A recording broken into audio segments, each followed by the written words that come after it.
needs anything, let me know. Thank you. Thanks, sir.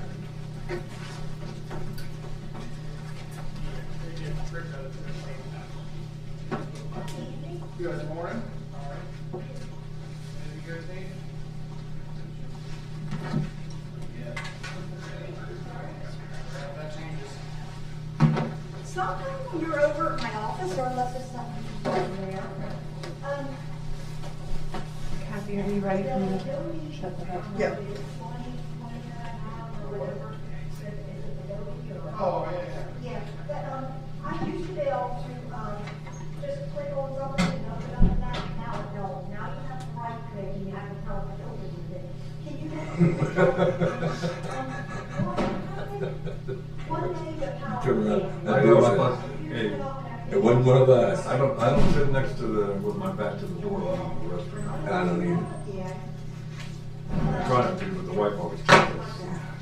Because she just wants to see me go out. My wife knows that I gotta face the door. Too. It's a safety thing. I kicked off the towel and we got Around for the exits. Yeah. Escape plan. So where is that when you, My friend's supposed to be able to get him downstairs to the bathroom, out the window in the bathroom. So I can't put on anything right there. My motivation right there. So I use it.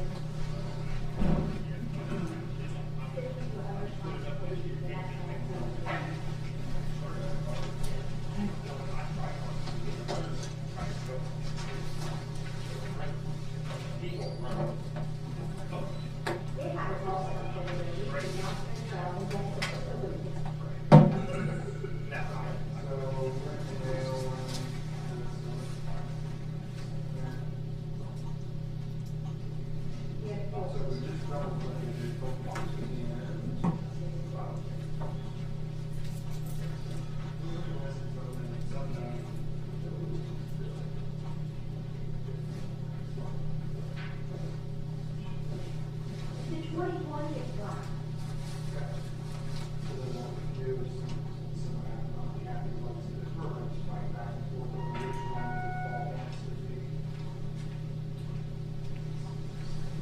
Are you ready?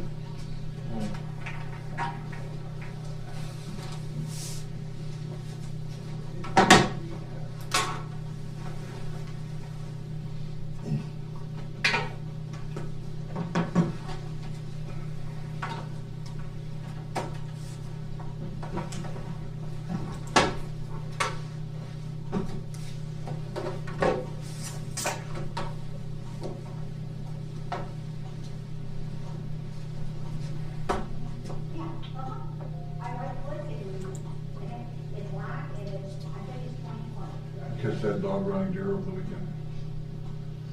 I chased it down. You did, yeah. I chased it down myself since they were so busy. Since That they had was a so good many answer. running everywhere else. Yeah, I thought I'd dogs go are ahead- running everywhere. Thought I'd go ahead. I wanted to say something else, but I didn't. I'm glad you're professional. So, deer season start Monday or Sunday? It's youth season now, and it starts. I didn't think it started till the first week of December. I thought it was. Maybe it- I thought it was the Monday after Thanksgiving.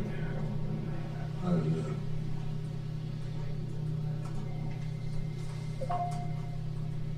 Right, I got 9 o'clock. Call the November 24th Commissioners meeting to order, pledge.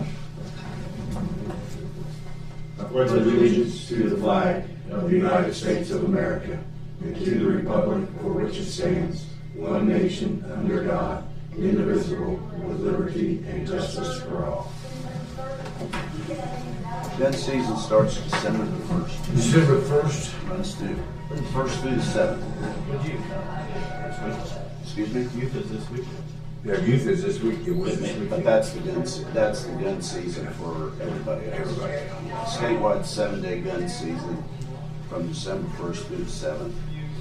An additional 2-day gun season from December 20th to 21st, and a late muzzle loader season from January 3rd to the 6th.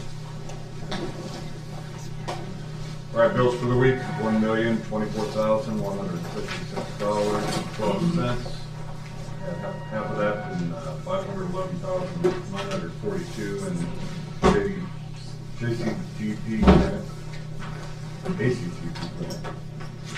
Then had $107,000 with juvenile court for that grant removal CASA that we changed last week, and $101,000 with the engineering department with road maintenance.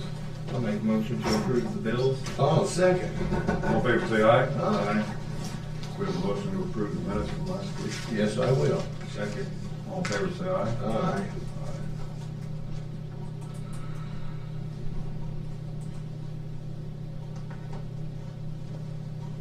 And now, $8,474.71. One share of that was compensation. I'll make a motion to approve the then and now analysis. Second. Second. All in favor, say aye. Aye.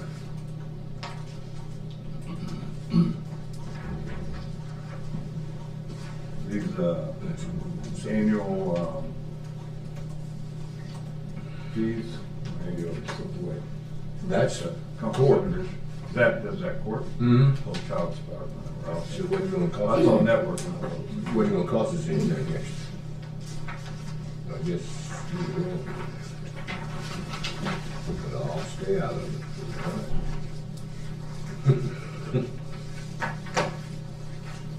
All right, transfer request here. First one's from the Probation General Fund, from the Los County Adult Probation Department. This is for funds needed to replace body armor, filling out of operating supplies and equipment of $1,597.89. So moved. Second. Los County Adult Probation. Second. All in favor, say aye. Aye.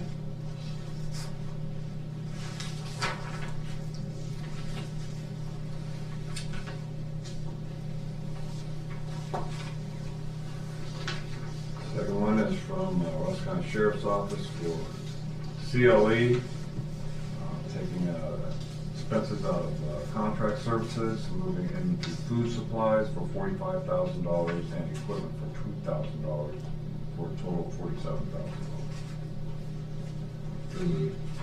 Second. All in favor, say aye.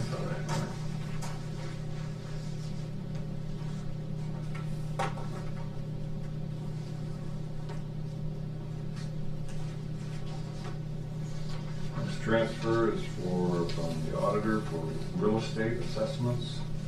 This is from salaries, PERS, Medicare, and supplies going into contract services to transfer the funds for the real estate assessments. $5,297,000. That's too big. $5,297.38. So. Second. All in favor, say aye. Aye.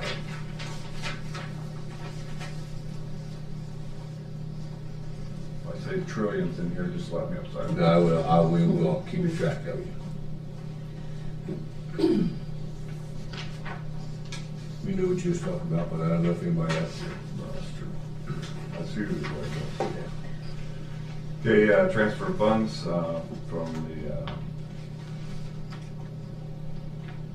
salaries of the auditor's office and the group insurance fund to make payments on the group insurance, $12,756.36. So, Second. All in favor, say aye. aye.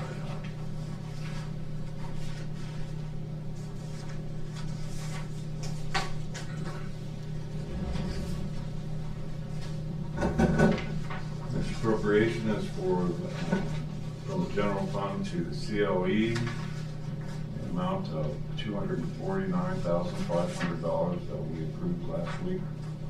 That goes to correctional and law enforcement. So, Second. All in favor, say aye. aye.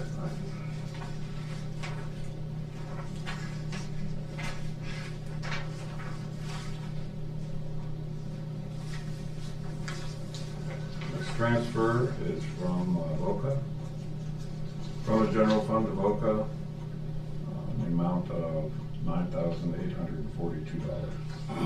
So moved. Second. All in favor, say aye.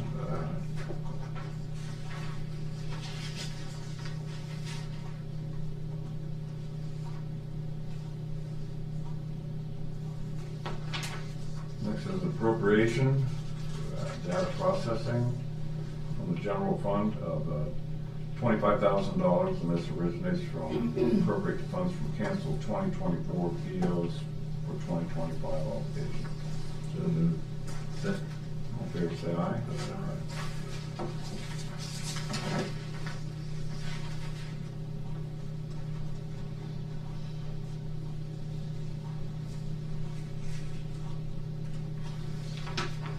Next is an appropriation for the planning department from the ACGP development grant of $500,000. This is due to a project projecting going faster than anticipated. So moved. Second.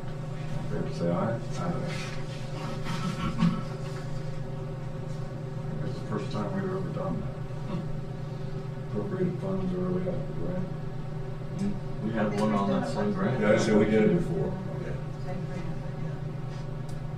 But you're right, that grant was, Yeah, but they're trying to get that thing done down in a short amount. Yeah, we need to start checking the boxes.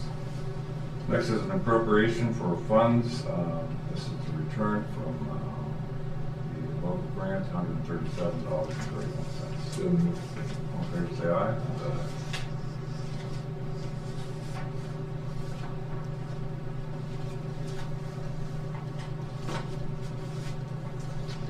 Next appropriation is from us, from the general fund for $550,000 for the service center renovations.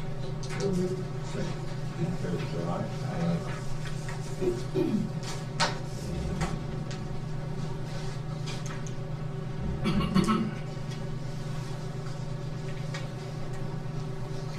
Next up, I have a library board appointment of James Gardner to the library board of trustees. Recommendation comes from Mr. Hill. And I think you got a copy of his application with his qualifications on there, to serve on that board. We have a motion to approve this board appointment. So moved. Second. All in favor, say aye.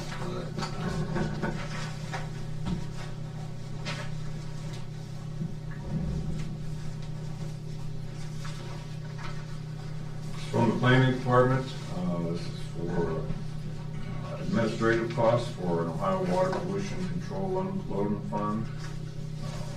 Request from them for three batches of administrative costs to a grant, $1,927.08.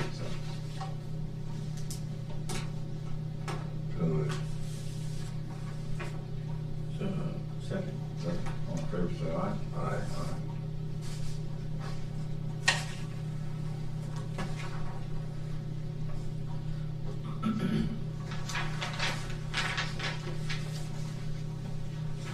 Hot off the press from the county planning department. This is amendment number 2 to the architectural agreement of the Monroe Theater project. It's for credit of $7,907.30 to the owner, us, due to the project repair that was not required. So this is a return of funds to So moved. us. Second. They're gonna return the funds to us. Yeah. All in favor, say aye. Aye.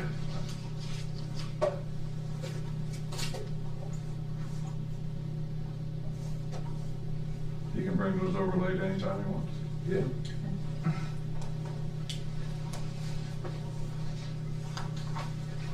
All right, Brad. We got a couple things. Let's see.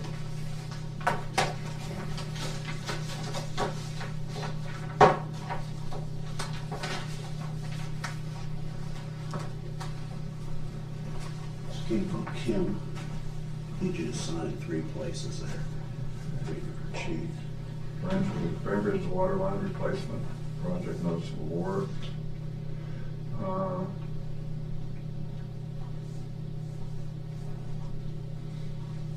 Public, or residential public infrastructure program, or PIG. Grant funds in the amount of $750,000 towards the Van Bridgewater project. So moved. Second. All in favor, say aye. Aye.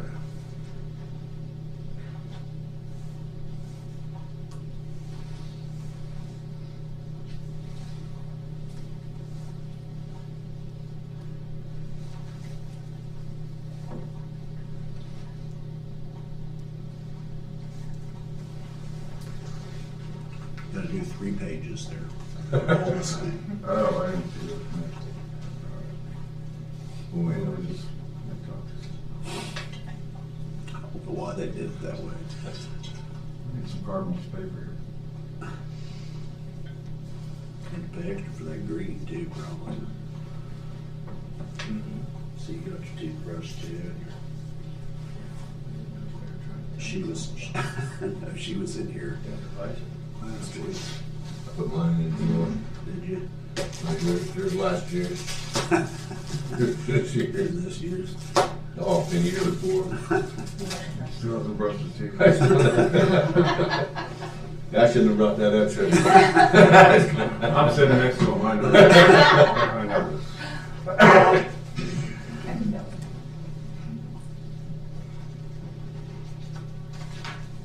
Thanks, sir.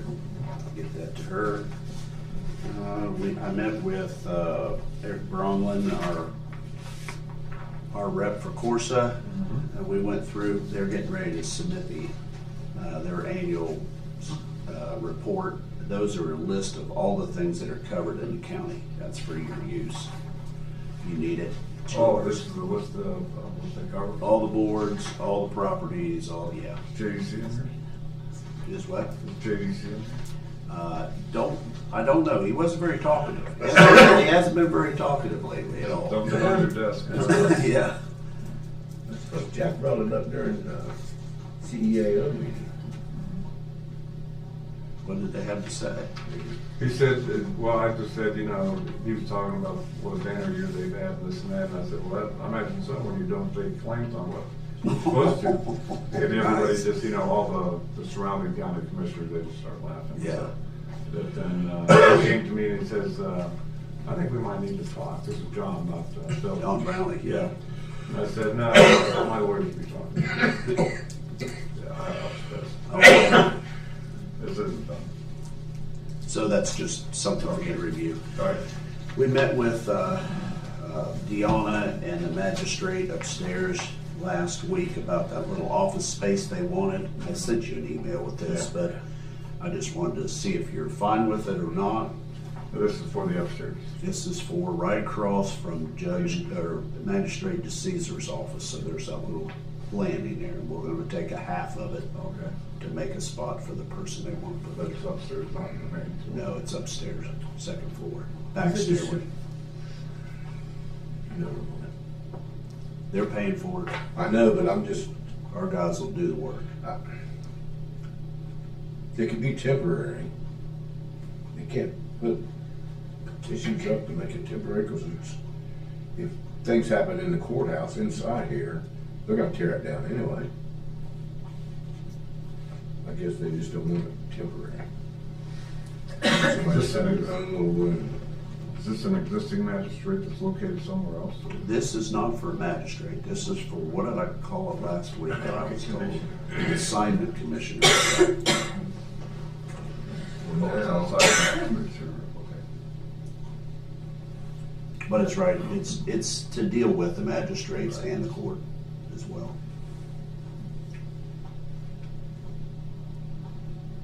Think about it, if you have any issues, let me know, we'll let them know. You want to talk about this in work session, or? Or go with it? If we don't do it, they're gonna tell us to. Go ahead and do it.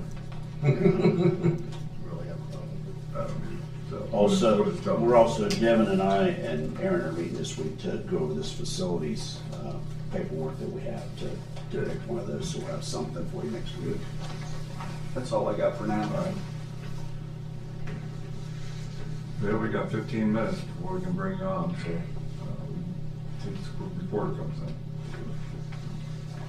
I had an interesting meeting last week about the airport. The OAS, I've been saying OSAP, but it's OAS, it's the Ohio Airport Strategy Plan, Strategic Plan. And we had a review of the dashboard of the comprehensive system that shows everything about every airport in Ohio. And found out we were at a level 3, and it's restricted because we don't have automated landing, instrumentation installed. We don't have, Like what other automated are they talking about? Because we do have pappies and reels there, so. I don't- LAS, or what is that? Oh, okay. Yeah, landing approach system. We don't have, we're not manned 24/7. Right. We have a long enough runway, we have a wide enough runway, and then they had certain aesthetics with the property, like fence, perimeter fence, and restaurant, and Yeah. rental cars. We have rental cars, but yeah, it's a good list to compare the airports around us. We have the longest runway in this part of the state, southern Ohio. I think Athens is pretty close, but I think we got them by. They're like 100, I think they're 100 feet longer maybe. Are they? I thought so. We had this discussion with somebody one day, and I was arguing that we were the longest, and I think they. Do they have one as wide as us? They have No, 100 feet? no, ours is the Okay, that's widest. fine. So, but we can look at any airport and see what amenities they have, what infrastructure they have, and how they're rated. And I think that's where we need to go and look into that, and maybe put some of the pilots together on a team that gets clear what they want to see out there. I don't want to just sit here and micromanage it, but. I think that's a great idea, and I did get some stuff from Austin over the weekend that I haven't had a chance to review yet. I will send them both to you. One is the update on that RFP, but I still think, I sent him an email this morning, said we need to talk about it. I still think he's got too much master plan in there, and that's gonna do the same thing that those guys did last time. Is, you know, we've got somebody doing an airport master plan as far as the airport facilities go. You know, the part the FAA look at. We need to be talking about everything else around it. That piece is, I mean, we've got a contractor that's working on it now that's got a grant for us already, and, you know, so I'll send you both of these. He did that, and then they also reviewed the zoning regulations that I asked them to look at too, and they've got something pretty comprehensive here. I haven't had a chance to read all the way through it. I looked at it this morning, but there's quite a few documents here. But I'll send it to both of all three of you to take a look at it. Okay, and I will send you my username and password to get into that dashboard. Oh, yeah, 'cause I'd like to- On that, and, I knew when we filled that all out, it was gonna be awesome, because every county airport, I think every airport in the state did, it, right? Not It is. just the county airports, yeah. so there's like 103 airports on there. Awesome. And, so we can help make decisions from that. I gave you a list of all the consultants in Ohio from there. Yeah, I've used that before when, every 5 years, the FAA makes us get a different, you know, send out for a different consultant. And so I've had that list, but I haven't seen it. I haven't used it in probably 3 years. So that's helpful, but that'll be helpful when we send out the RFP stuff too for those people. There's about a dozen on there that are local to Columbus or Yep. Dayton. Yep. Pretty close. There's a lot, there's some from out of state too on that list. I think that'll help us get in there, and then I'm hearing from Ian Co. over at Lancaster, and they're fighting at the bit to get flight instruction over here. Well, we got, that's the one piece he didn't send me was the stuff, but he said I would have it this week. So, Okay. once we have that, then that'll be a push towards Duncan to let them know what we're thinking. Okay. And then they can make their decision on what they want to do. Yeah, first thing I want to do is get that flight instruction here. That'll increase the use of the airport, which increases fuel sales, I which agree. reduces revenue. Yep. So we can kind of chart our own future with this, and then add on as we determine it's necessary out Yep. there. So we just got a new flight instructor here in the area, local girl. Oh, yeah. Harper. Ellie Harper. Yeah. She just Just graduated like last week. Yeah, she just graduated here a week or so ago. from She's an instructor. Yes, Instructor school. Where'd she go to school? OU? Ohio State. At Ohio State? Mhm. How did you find out about her? She's Sean Harper, Harper Garage. Harper's Garage, Oh, His okay. daughter. his daughter. She That's got, awesome. she got her pilot's license and then. Pilot's license and then just got her instructor license. Just got her started. Yep. Maybe Ian will put her to work. Got somebody will. She's a great girl. I've coached her throughout the year. She's a good girl. I called Winnett, they have a pilot instruction license out of St. Trace now. Somebody told me that. So I haven't dug deeper into it. But yeah, I don't know what her plans are, but she's Yeah, that's very just We're local. over at this point, but yeah, that's something for the future. I think I like where you're going, Brad, on that RFP, RFQ. I think what we're looking for is like strategic envisioning for what airport should be in the short term and long term versus like a nuts and bolts facilities type thing. Because, you know, I think about what you just said, Jack, around the difference between a level 3 and a level 2.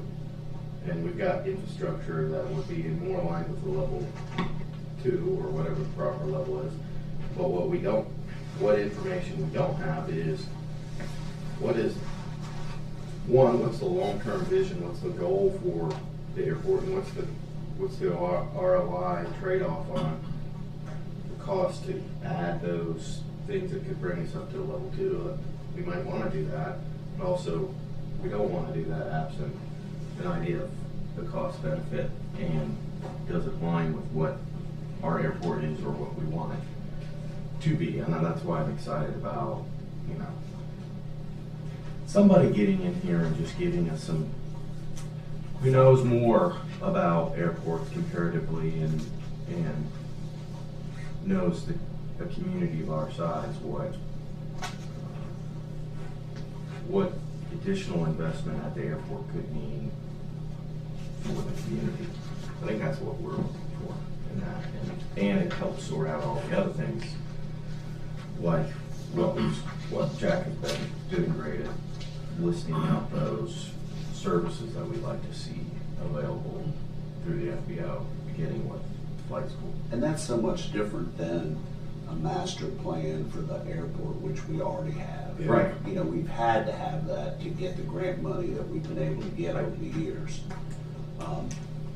That's why we've got the runway work that just got done. Right. That's why we have the plan for the restructure of the tarmac, you know, and then we'll go to something else after that, which is probably gonna be the taxiway rehab, because they're starting to crack. We drove out there last week to look at, Shelley and Sands had asked for their, the last bit of their money for the project that we did. And we wanted to make sure everything was the way we wanted, because there was some grass issues there along the runway, but everything looks good, so we'll be able to give their retainage now. But yeah, there's, there was box hangers, there's fence.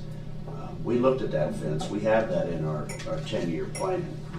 But that is one expensive project, because it's not just a fence. I mean, you gotta go 3 feet underground too. You gotta put fence underground. It's gotta be underground. So nothing can So dig groundhog under. couldn't dig underneath. You know, nothing. And we did the wildlife study that they wanted. Mhm. And really, we really don't, knock on wood, we really don't have a terrible issue there, other than the coyotes. Yeah. That population's growing. Can't have anybody sitting out there in the building picking them off either. Might be able to.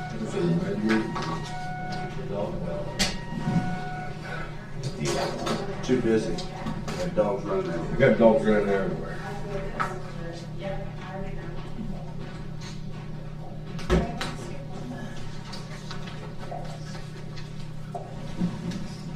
I know that Jack sent out that list of consultants and stuff like that.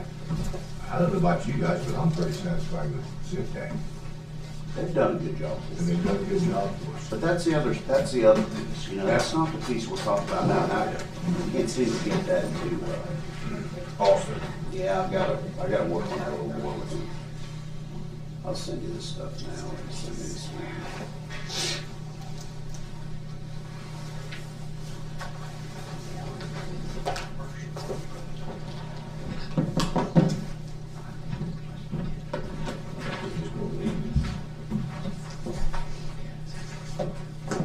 Thank you, sir.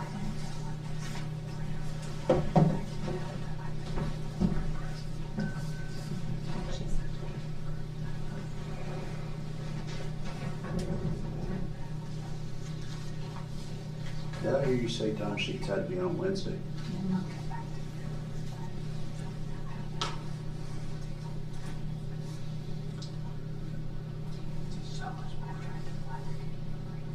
this Wednesday.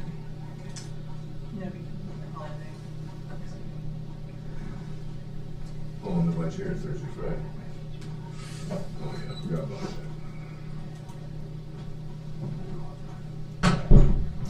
Can we get examples of RFQs for other airports? Yeah, he sent those, and I think when you look at them, you'll see that they're more for master planning. I mean, that's kind of what I looked at this morning, more for master planning of the whole facility. Maybe there's no way to split it, I don't know, that's a discussion I want to have with him. But what I saw there, what I looked at, he's got one for Crested Butte. You ever been there? Crested Butte's out west. It's a ski resort, but it's a small town, but it's a beautiful ski place to ski.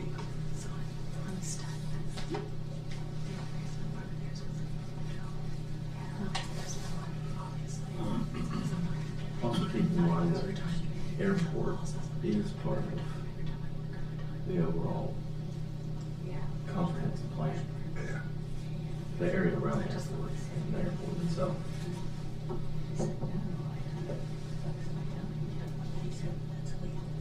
I think he's fine-tuned it better than it was, but I think he needs to identify the master plan as something different than an airport master plan. It needs to be development master plan for areas around the airport or whatever.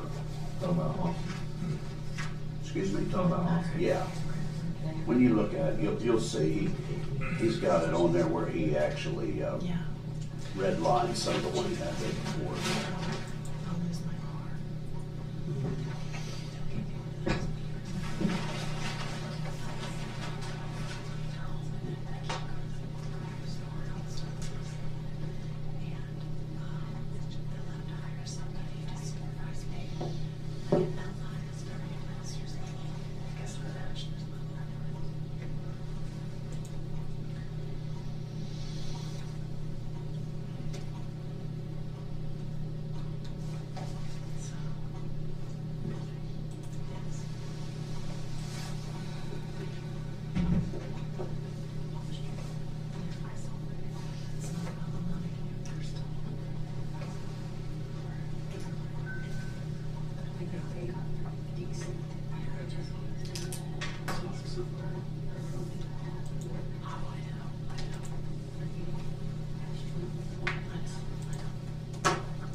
Ray, you know if that guy started to build anything and he came in from the board and the board denied, and then he went to the FAA, and then, well, he got a building permit, so I haven't noticed, I haven't driven over there to see. I was over that way the other day and just spaced it right out. Yeah, But I'll take a look this week, I'll ride out there this week and let you know. we may get a hold of Josh, see if Josh can, I don't know why Josh, Well, that's the other part of what I sent you there too, is the stuff that they looked at for our zoning and how it relates to FAA. And I read a little bit of that this morning too, and it's interesting to read. okay. Okay, I got 9:30. Talk to the Reentry Coalition right now. Floor is yours. Good to see you this morning. Good morning.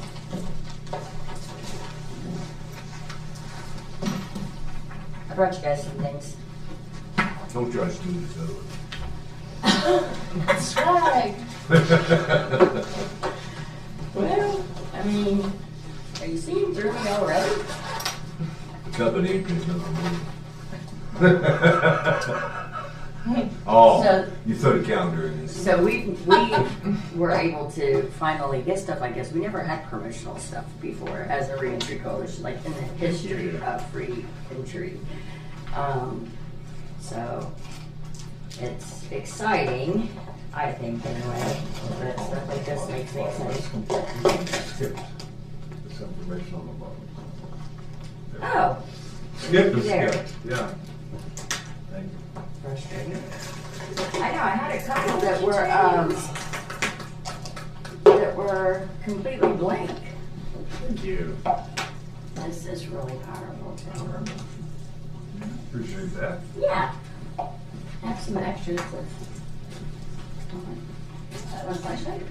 Sure. Like you ain't getting anything, don't you know?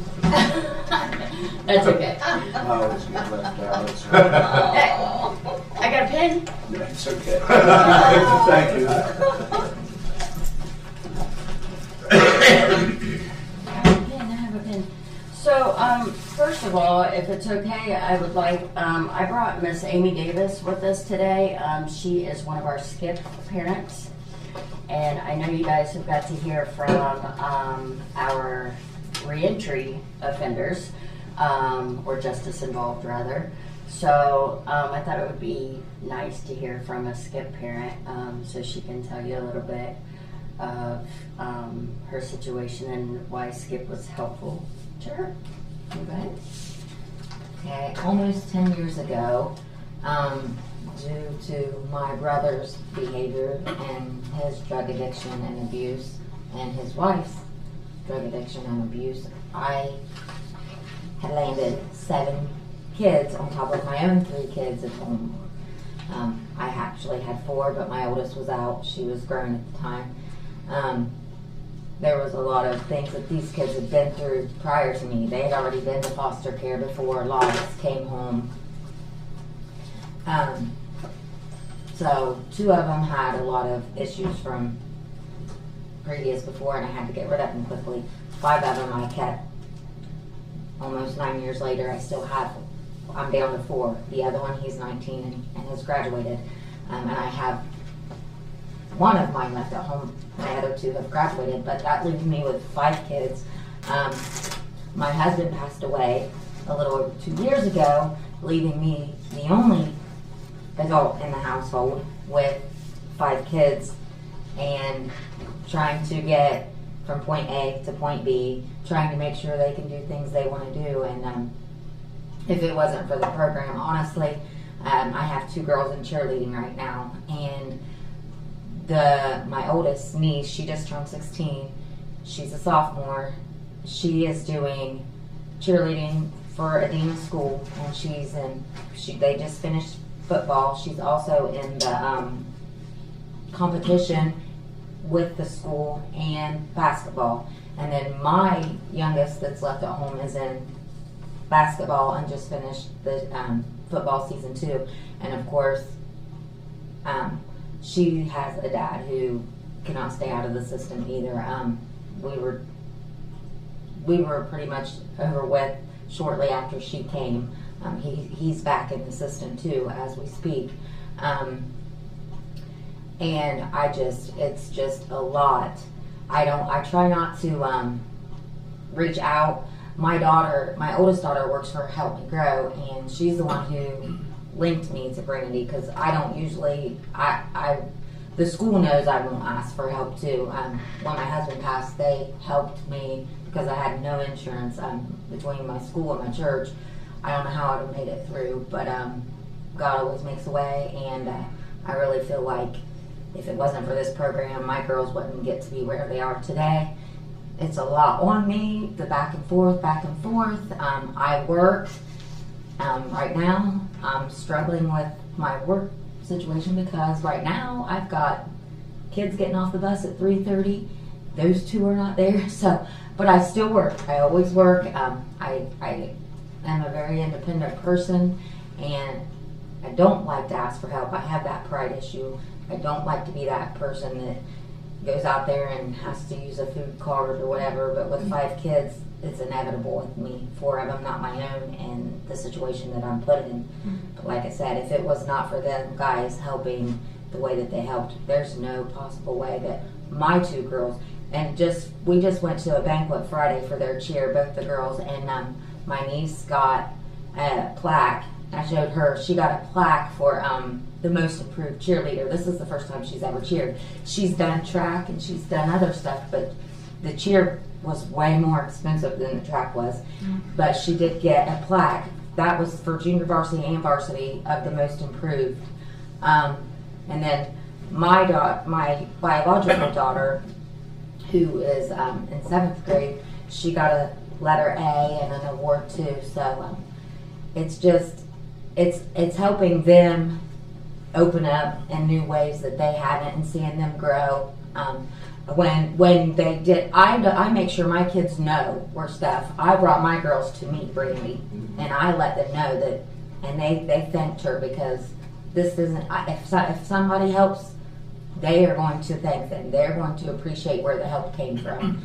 That's who I am as a person, and I thank this SKIP program very much because it is an emotional thing to me.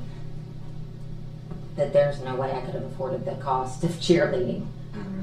And it's an important thing to the other kids because there's a lot of kids that parents don't even want to try. All they want to do is get the help, but it's not the kids' fault.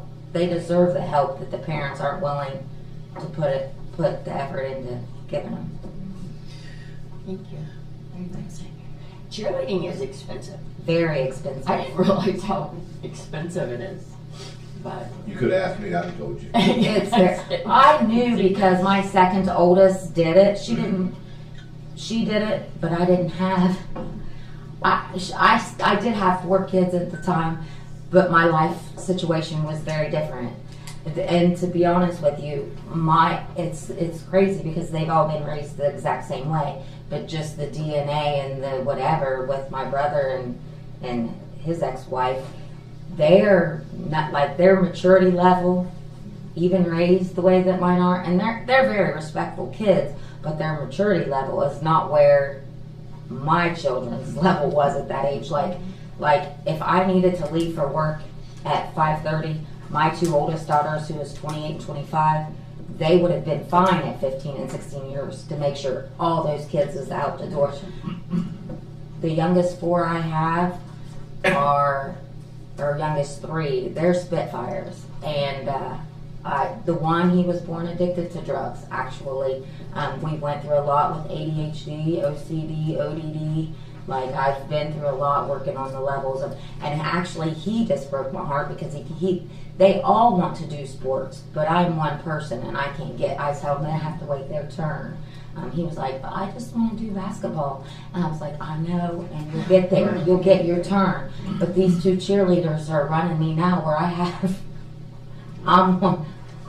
my mom lives in Washington Courthouse. She works a few days a week and is partially retired, and she doesn't get to help me. Like my daughter, she has her own, the one that she does live out there by me, but she has, my grandson is in basketball himself, and like there's just nobody there to give me the help. So that I need as far as running back and forth. And the financial part, like I said, if it wasn't for these ladies and their help, there's no way that I could have had 2 of them in cheerleading. I don't even know if I could have afforded 1 because it was expensive. Well, first of all, thank you for the work that you do. You're a special person to handle all that, especially with things that come up in your life that could be barriers for somebody else to even think about continuing. So we appreciate you and what you're doing, first of all. Well, thank you. So you can either stay or if you need to. It's up to you. All right. Well, thank you for coming. coming today. I know getting places is rough, so I appreciate it. So first of all, I want to thank you guys for the opportunity to come and speak on behalf of the Ross County Reentry Coalition. Each year, this budget meeting is more than just numbers on a page. It's about investing in people and families, kids, and really the future of our community. Our coalition works to ensure that individuals returning from incarceration have the tools, support, and accountability they need to be successful to reintegrate. When reentry is done right, not only do we strengthen public safety and help people become contributing members of Ross County, but we also change the narrative of what true restoration is and can be. Equally important is our SKIP program, supporting kids of incarcerated parents. These children often carry invisible burdens, and without intervention, they are at a higher risk of repeating cycles of justice involvement. We honor and strengthen caregivers who serve children during a parent's incarceration, reflecting the principle that true greatness is found in serving others. We give them a chance to thrive rather than struggle. So today we are just asking for your continued support and investment in these programs. Funding reentry and SKIP is not just an expense. It is a commitment to breaking generational cycles, protecting our community, and building a stronger Ross County for all. We're not only just talking about compassion-driven work that we have been doing, we're talking about being fiscally responsible, public safety-driven, and the strength that government and community have when they team up for the betterment of the entire fabric of Ross County. So the financial reality, we've done a lot of things this year that reentry has never even thought about doing before, which has been really exciting, very busy, but really exciting. So first of all, I would like to start on the numbers. I will come back to this in a minute, but just to look at the overall numbers and the local and national data of the numbers, because numbers are what matter most when we talk about public resources, right? So we know that it costs $105.75 per day to house one person in an Ohio prison. It costs around $80 per day to house one person in our county jail. Over the span of a year, which is typically how long we're involved with them, with SKIP it's a little bit different, but with reentry it's typically a year.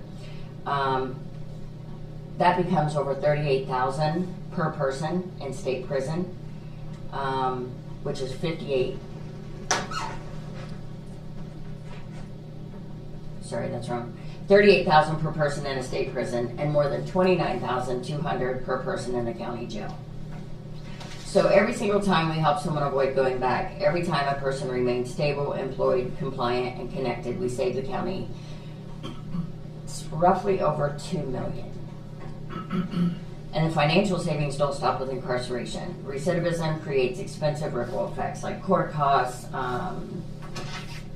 typically anything that goes along with probation departments, transporting of offenders, emergency services, medical needs, lost employment, family instability, and then children entering costly service systems, which we use SKIP, so hopefully that doesn't have to happen. But really, reentry directly reduces all of those costs. Nationwide analysis consistently show that for every $1 invested in reentry support, communities save $5 to $7 in avoided justice system victimization costs. So let me tell you how. One of the key reasons our outcomes are strong is because we intentionally build our entire strategy around the 6 social determinants of success. A lot of people know of them as the social determinants of health. We spend so much time talking about recidivism over the years, and we decided to look at something different. So recidivism is just about the numbers of the people returning, right? It doesn't talk about the accomplishments, the stuff they've done good up until that point, right? Or maybe if we can change some of those things, it doesn't have to be included in recidivism. So the 6 social determinants of success are employment. So we definitely connect individuals to jobs. We can help with resumes, interview prep, and talk to employers to see if they're willing to give someone a second chance. And then there's housing. Assisting with stable placements, navigating applications. We was doing deposits, but we stopped doing those, so we just went to first month's rent. And then we have a good relationship with the shelter, so we can get them placed in emergency shelter if needed. And then education. We do help individuals with their GEDs, enroll in continuing education or obtain certain credentials, whether that be a licensure or certification. And then there's vocational skills, linking clients to trade programs, certifications, workforce partners, and skill building opportunities.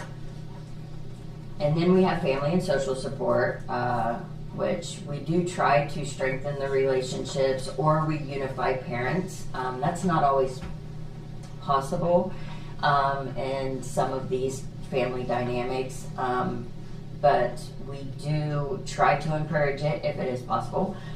And then skill building opportunities. Basic needs stability, so that's IVs, transportation, medication, mental health support, clothing, and access to care. These are not extras, these are actually the foundation to any successful reentry program. Harvard's 2019 community level analysis, Successful Reentry, makes it clear. Recidivism cannot be accurately measured by simply counting rearrests or technical violations. It must be measured through social stability indicators, the very determinants that we use. Because traditional recidivism metrics vary widely between courts, agencies, and states, they fail to capture whether a person is actually stabilizing. So we now know that the old model is not only outdated, but it's also unreliable and incomplete, because every county is going to do it different. Every court inside that county is going to do it different.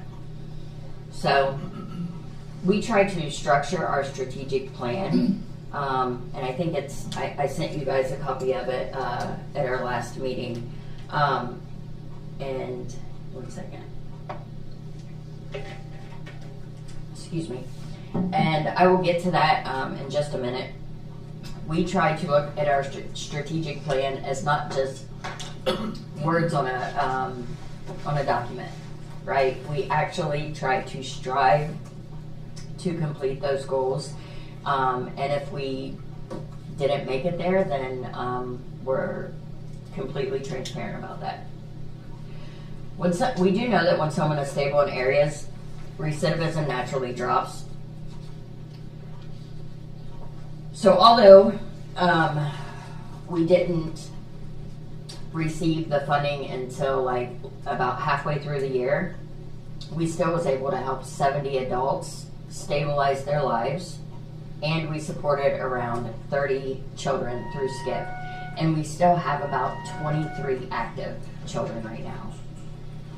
As far as reentry, we connected to employment, housing resources, transportation, clothing, basic needs, community services, identifications, medication and treatment, substance use and mental health appointments, and positive community engagement.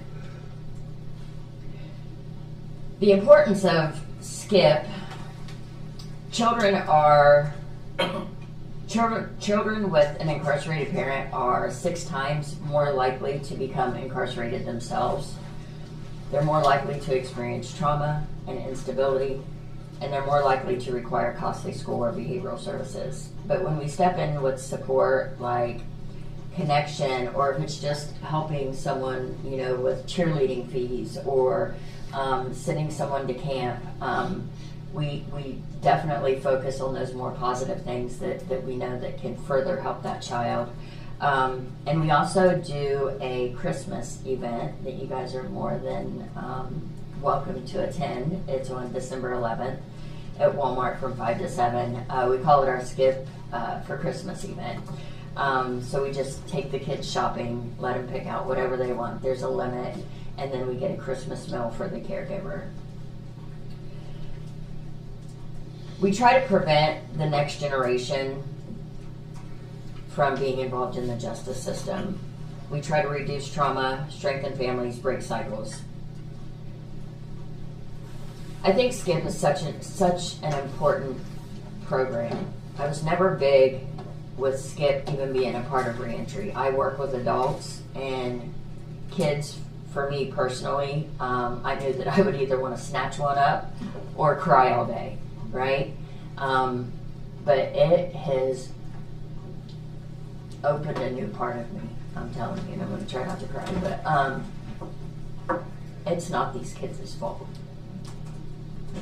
And so we try to one, make sure that they know that, but two, we definitely want to give the caregiver as much support that we can. On the other side of that, I was also able to, and this is more of a personal thing, but this was personal because of reentry. So if I wasn't involved in reentry the way that I am, these things may not have been opened, right? But I do want to highlight that I was able to be involved in something as a co-editor that reflects not only on our program, but on Ross County as a whole. I helped to design a comprehensive reentry and substance use response toolkit for working with justice-involved individuals struggling with addiction and trauma. What began here in Ross County is now being used nationwide as a model, which is pretty significant. It includes evidence-based strategies, motivational interviewing, relapse prevention, and practical steps for communication. I was also recognized as the Restored Citizen of the Year, which, thank you, which I have been in this for about 17 years now. But it kind of just came full circle. And if I wasn't involved in reentry, it wouldn't have even been open, because you have to be involved in reentry some way, somehow, to even be considered for the award. So we was at least able to bring that home for Ross County as well. And this award just doesn't reflect on me. I believe it reflects on you guys, our commissioners, because if you guys didn't support programs like reentry or SKIP, I wouldn't be sitting here, right? I wouldn't even be able to tell you about some of the fantastic things that we've been able to do as a reentry coalition for the first time. I've been a part of reentry since 2011. So I've never been the program coordinator. I've done other positions, but this work is so important, and if it wasn't for you guys helping us with that, we wouldn't even be able to do the toolkit, or talk about Restored Citizens, or helping with cheer camp or cheerleading fees. So I do want to say that we do have high hopes to do even more. The path forward, with continued consistent funding, we can serve over 100 adults next year. I am absolutely positive of it. We can expand SKIP. I'm hoping to like 50 or 60 children. Definitely strengthen partnerships. I think we belong to like every social service coalition that Ross County. A lot of meetings. I do too. I did too.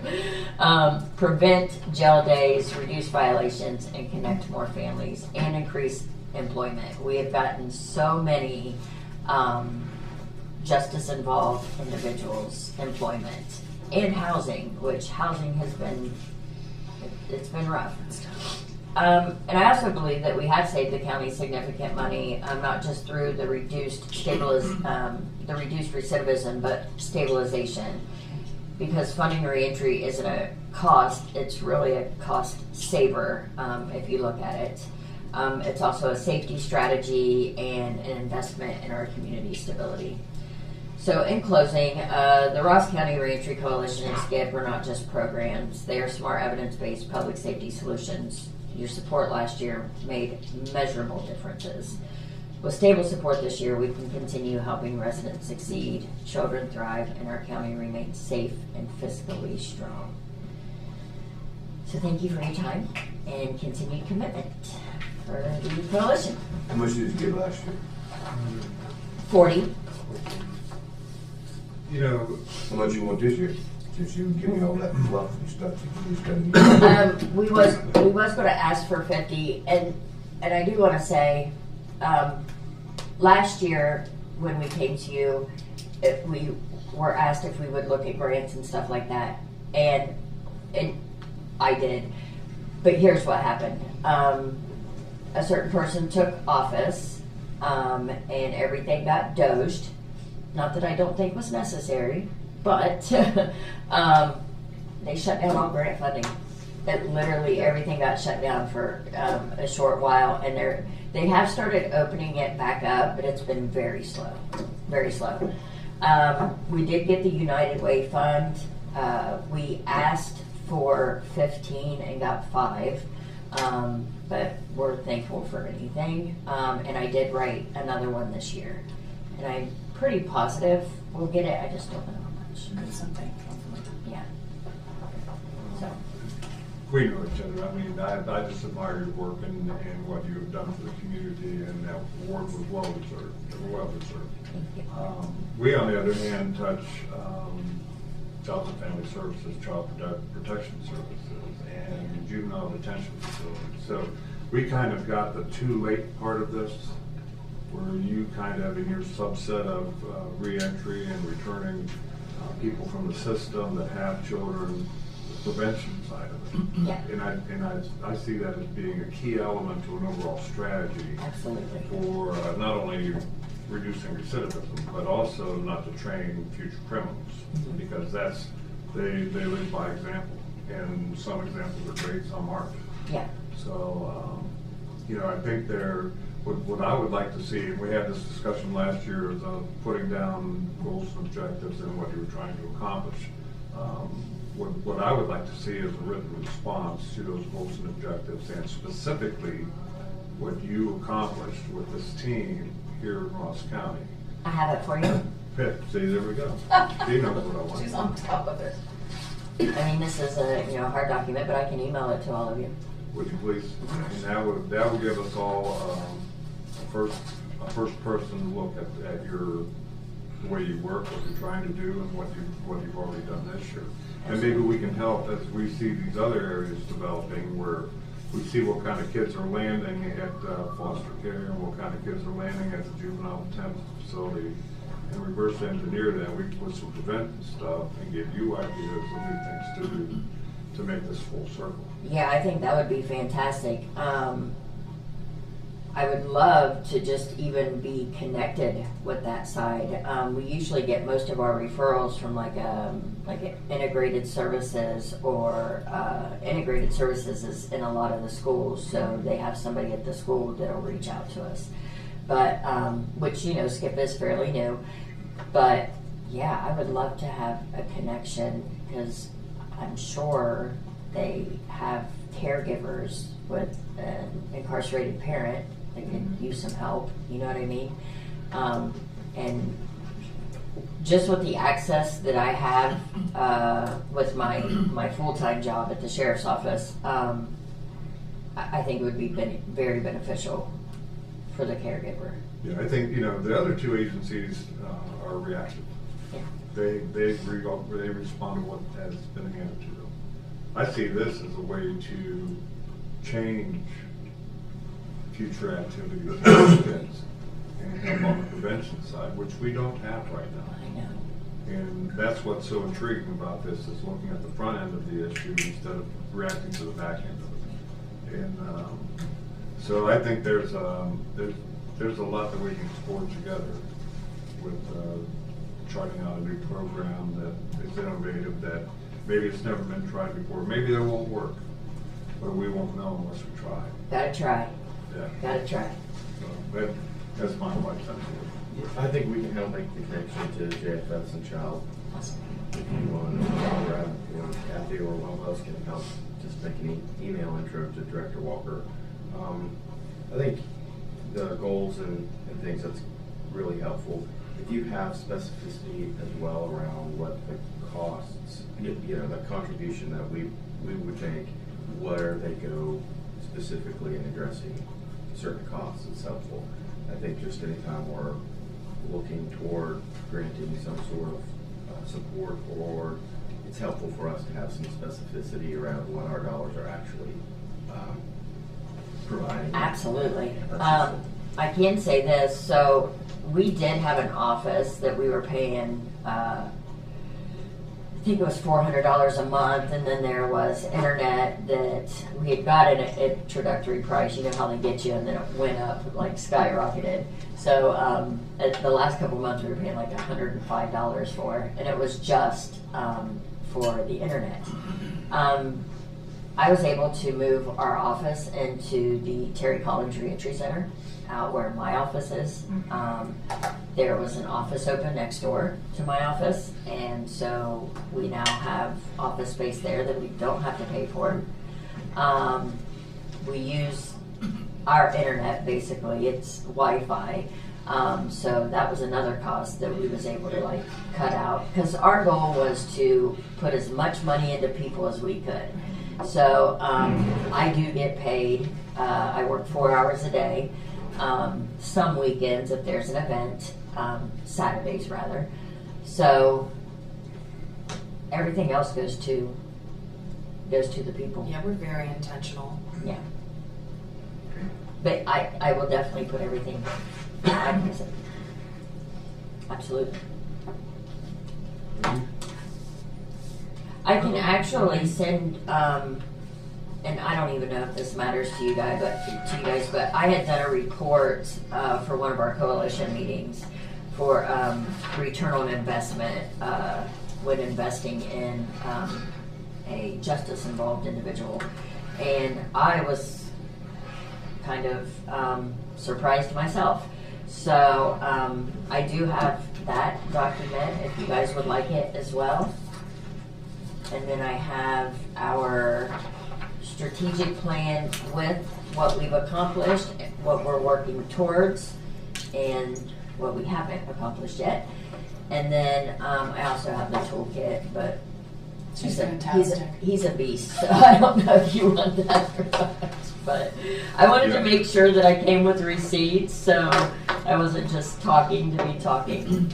Yeah, I'd be real interested in looking at that. Okay. Thank you guys. Yes, thank you. I would like to know if you would like to see a picture of the girl. Sure. Sorry. I love that. I'll see you next This is Jada, she's the 16-year-old. And Fishing, basketball game. when I got her, she had been getting abused by one of Oh, my brothers. yeah, That's I why love one of them was removed from my house because I had to catch it. Their mom knew what was going on before they came to me, and she knew nothing about it. So this is Jada. She's just turned 16, and this is Marissa. She's just turned 13. And so this is their cheer. Who's the cheerleader you guys are the team now? Jamie Harris. Okay, yeah, she was there. She's doing, Michelle Davis does Marissa's, but I think James is a girl with Small it. unit. Yeah, so, but that's Jada, and I'll that's see Marissa. it. That's their awards they got Friday. I got a basketball game. Oh, yeah, their basketball is way worse than football. I've got 2-3 games each a week. Especially got one in junior. One in junior high. Junior high is Monday, One in Wednesday. high school, yes. Monday, Wednesday, and then high school's Tuesday. Well, Marissa's first 3 games are Monday, Tuesday, and Wednesday. Plus Jada's got games mixed in there, and they've got games 2 to 3 days a week each. I said, you guys are gonna keep me crazy. See you next. Thanks. Bye, guys. Have a good rest of your day. Have a happy holiday. You too. Jordan, you're into your time here. Hey, it's fine. Yeah. Well, it's not that important. Well, it's all important. These are copies of what I got in front of me. I reached out to a company in Texas, I believe they are. Yes, Texas. And I've been pretty much stressful about the upcoming issues that we're going to face in Ross County with storage. It's not going to phase, it's already taken. Right. Well, mine's approaching faster than others. I have about 2 years of shelf space left. After I looked at everything over in the sheriff's record area, we're using banker boxes at this point. Yeah. And that's in the basement, right? Yeah, in the basement. I've taken glass down there, showed glass, gave them a little tour of my issues.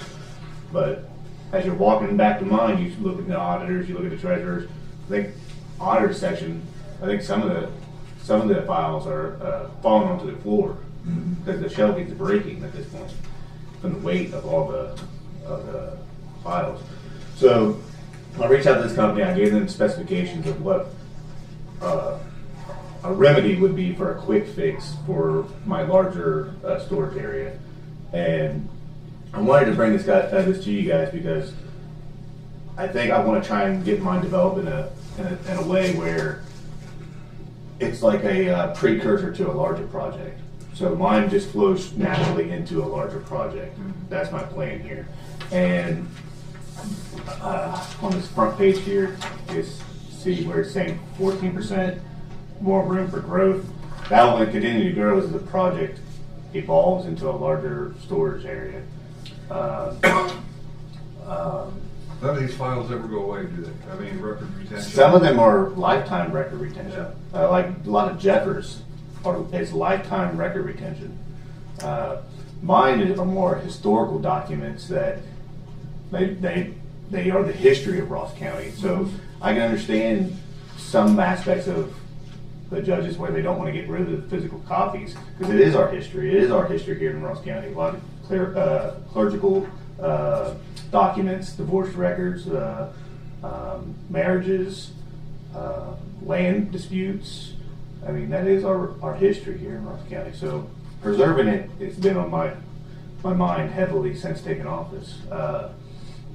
And I have a scanning project I'm working on to get all that scanned, but in the meantime, I need these files to be safe and accessible to the public because the public can go down there unattended too. So that's another issue we'll have to look into in the future. But this solution I found here will make it easier for the public while they're down there to be able to do the research, what they're doing, and these are 4 deep file cabinets, and they're on a rail and they slide back and forth. There's other solutions that we can look into. I'm just looking for an immediate remedy to what I'm trying to fix. Because we're out in the hallway now. I have a lot of files in the hallway down there in the record room. So anyone that's handicap accessible, they could not go down there at all because they couldn't fit. So I just wanted to bring this to you guys' attention. I know we got another meeting coming up at 10:30, but I just want to see if we can just brainstorm on solutions here because this is just one company I reached out to. I reached out to a few others. They never responded back. These people actually gave me a quote about $46,000 for 2 of these units here. That's full service. They set it up and everything. Yeah. So you've seen my cage where in the larger cage where we have the 5 high file cabinets. These will be 10 high, and like I said, they're on these rails, and they'll be right in the center of my larger cage. But if we are planning for a larger project, I can move mine in a way where it's preparing for the larger project. So I kind of always question how we rotate files so that you know where to get something. yeah, If somebody comes in for a request or information request, and collecting that yeah. information. We have index books. Do you have a and- Dewey Decimal System there? Yeah, basically. Basically. So we have these index books, and inside the index books it will say a name. Say Jack Everson. All right, Jack, in 1980, whatever, here's where your file should be. We go down there, and unfortunately, that file might be in a box because they just ran out shelf space for criminal records, so they started throwing civil records in banker boxes. Why are you associating my name with criminal records? Good catch. But But yeah, I mean, we're just moving everything, and there's been multiple moves from my understanding of these records over the years. So things are just thrown in all different directions. There's no rhyme or reason. You might have criminals of 80s in one cage, criminals of the 90s in the other cage, or in the hallway. I have criminal cases in the hallway. So it just, there's no order at all down there, and it's one of the biggest messes I've inherited with taking this role, and so it's on my mind constantly how to fix it. But how many of those could be digitized? And where would the court's position on this? So right now, our digitalization is from, they say 89, but accurately, 2008, accurately. I have a part-time employee that's going back and rescanning some of the documents, but she's part-time, only 2 days a week, so it's taken her some time to do just 3 years. There's a big cleanup we have to do from 14 to 2008 in the digital system, where when they converted, they just pretty much compiled all the images into one big bulk and ported them over. So they all need fixed. So that's what she's doing. She's rescanning and fixing that.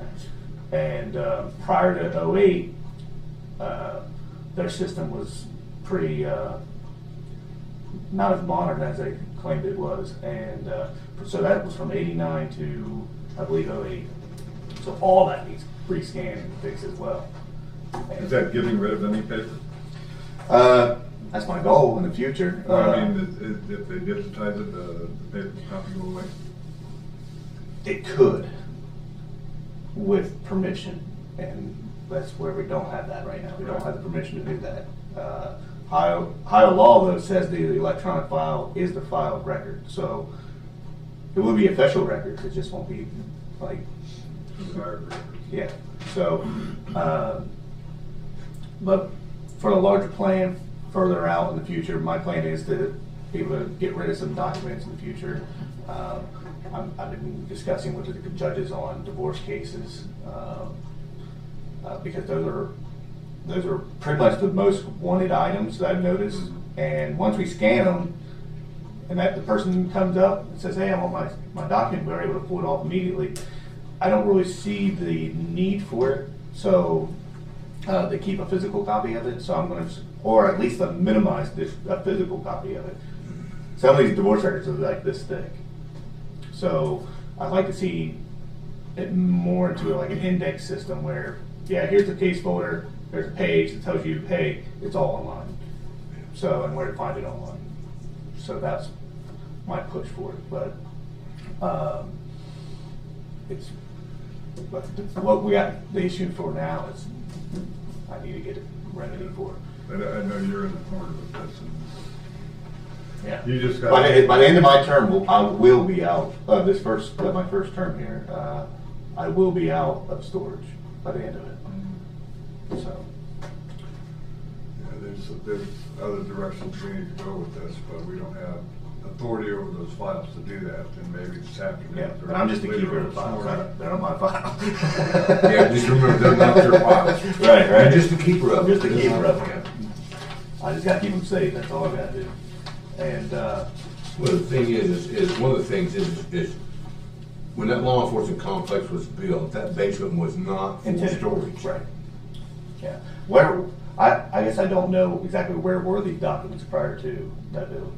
Don't have a clue. You're generating them every day. I mean, Yeah, but they go all the way back to 1700 down there. Yeah, so they were somewhere. I think they were in Chicago in a box or something. It's a lot of files to be in that that office. sliding, whatever you got in that safe and all that crazy stuff. Yeah, that's full now. So This is my 2 cents on this, and it you know, I think you know this. We're engaged, and this keeps coming up. yeah. We have an RFP out. Brad and Deb in our meeting, I think this week, next week, to look at it. It's a facilities plan. Yeah. And we've been thinking about dealing with more of like, maybe the more sexy parts of that, which are physical office space and what's the layout of the offices today, tomorrow, and down in the future. But a big portion of that needs to also speak to things like records. I keep making the joke, and it's not really a joke, but it's true. We've got files stuffed in every nook and cranny of this campus here. And one thing that we need to consider as we consider office space and layout and a capital improvement plan down the road and getting on top of our capital maintenance investments is how do we utilize square footage and what's the best utility of the square footage that we have now. A big portion of that needs to look at how do we store files, not just for your office, but every office. I mean, you know, we have files of our own too. All three of those back, Probably full. They're full, and they're full of commissioners, handwritten commissioners' books this big, going all the way back to probably 1798 or something like that. So some of those are really, you know, you touched on that. Some of this stuff is cool because it's you're literally looking back into history and seeing handwritten documents and minutes and things, divorce papers, land titles, land disputes, handwritten from when those disputes happened. There's a piece of that you know you don't want to chuck those. I actually have a book into a folder, or into the trash. But. I actually have a book of a local researcher who wrote a book of history around Kingston, and he talks about a certain family in the book, and from the start of a parcel to almost modern day, and it's a really interesting book. He signed it. I had him sign it and everything. And it's a copy in my office. But it's people like him. I see, like, okay, there's a need here, because he can't be down there opening up these banker boxes and getting lost, files lost, and stuff like that. So, well, yeah, and the point is we're about out of space for all of this stuff. What do we do about that? I look at this and I see it as something that's necessary, but it's a Band-Aid for what ultimately a solution needs to be when we have some sort of organized, centralized location for everybody's records that can be accessible to the public, but also meets our requirements for retaining records and meets those requirements above the ORC's requirements where applicable. And I think in your case, you don't, as you stated, you're not the owner of these files, but you are the keeper of them, and you're responsible for the stewardship and care of them. And as Udi said, you know, I don't think the basement of the jail was originally. It wasn't supposed to be for records holding. But it's for the expansion of the property room, and they had a weightlifting room down there for the deputies and police officers, and it went from there to building cages and putting records in. But the problem with it is now is when the pipes bust, all of it's gone. Yeah. And right above mine, you've seen it. You've seen it. I don't know if you've been down there or not, but they're right above my records. And I guess one has toilets flushing right where we're sitting down there. Yeah. So with all, and I've been told that it does leak around the law library area, or there has been leaks before. That's usually when somebody stuffs up a toilet. Yeah. So there's that. You know, it's pretty near full. The archives building is full of record. Everywhere's full. Yeah. So I think that's part of what we look at with that long term. Yeah. Like I said, I have scanning projects going. I've been trying to reach out to, there's a organization called Family Search. They're interested in doing some scanning. I'm trying to work with a company called CoFile to do some scanning. And once that's all underway, it will make things a little bit easier, because as they're scanning, we can start reorganizing those documents and putting them where they need to be as we go along. And then we answer the question, what happens to those physical copies and where they're necessary to be kept. That's the other thing is we've got records going back into the 1700s. We're keeping them, that's great, but you know, things also deteriorate over time, and they're not kept in an area that's considering what Climate control. climate control, right? Yeah. Yeah, so, like I said, I just wanted to bring it up to you guys, just get your minds thinking on it a little bit too, because it keeps me up at night sometimes, I'm sure. Is this part of your budget request? No, it was not, so I just wanted to give you guys an insight on, like, a projection of what kind of costs are gonna go into this type of project. And what's the timeline of this potential project? I haven't gone forward with this project. I wanted a quote to bring to you guys today, so you guys can just understand the cost factor of maintaining these files as well. But they said a lead time of 8 to 10 weeks. I read that one. Yeah, so,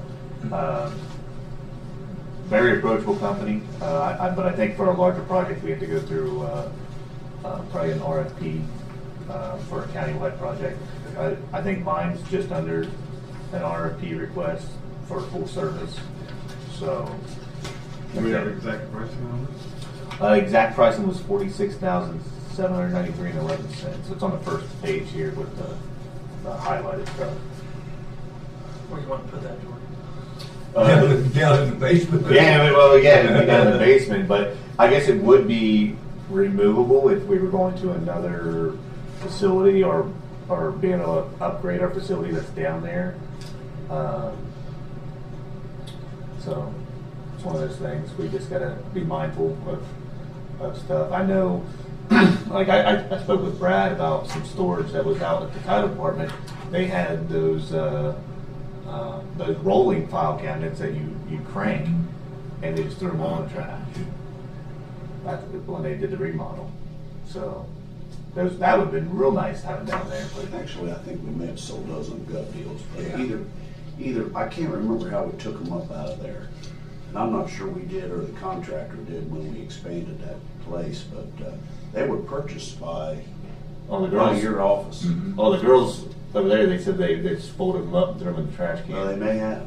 I mean, we weren't the contractor. Well, it was very thin metal, so it's very possible they just it broke while they were taking it apart. And said it Your was predecessor was asked if they wanted them, and Yeah, I know. they Yes. said Yeah. no. So Yeah. wasn't like we just threw them out. Right. No good reason. Right. Yeah. Yeah. So That's what you have downstairs now, isn't it?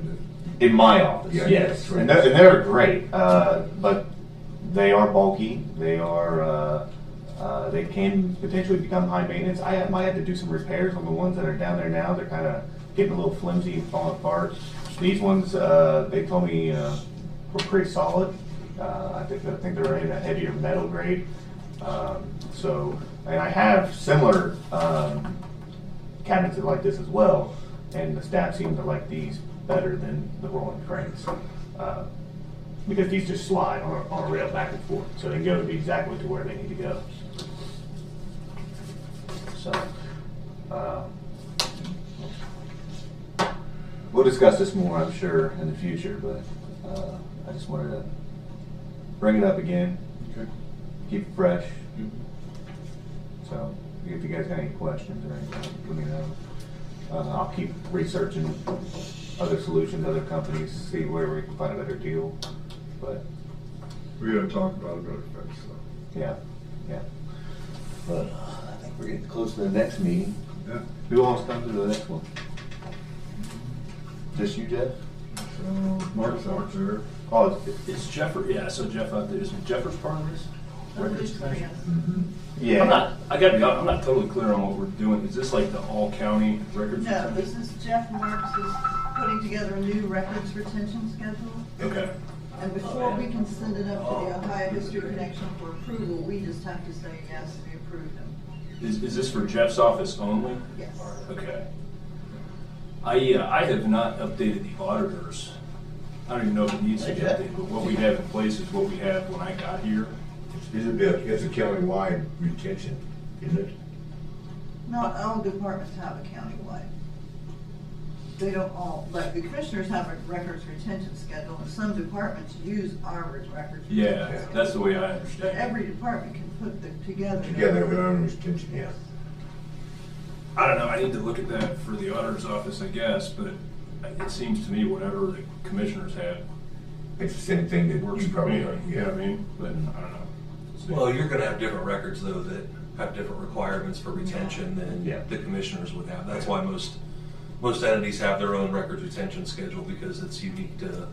Okay. Especially when you handle financial stuff. Yeah. It's a So- lot different than ours. Okay. Well, yeah, like I said, what we have in the auditor's office is what was there when I got there, and I imagine that goes back to Tom, at least. I don't know. The one that we have is old. Is it? It's been Okay. in place for a long time. Okay. And, you know, digitization is a big deal now, but some things they just don't permit you to digitize. You have to keep the paper. Okay. You can digitize it, but you still have to keep the paper. Okay. That's like Jeffers' books he has to do every so often. Yeah. Yeah, there's a lifetime. Huh. Okay. Man, I'm ready to start a PDA, huh? Yeah. I think that's, Yeah, and really, it's Everybody. just a formality. Did everybody get a copy in your email that I sent? I did, yeah.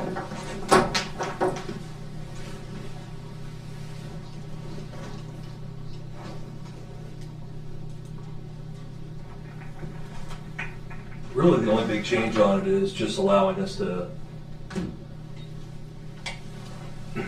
make digital copies of a lot of the records so that we can shred the paper because we're out of space.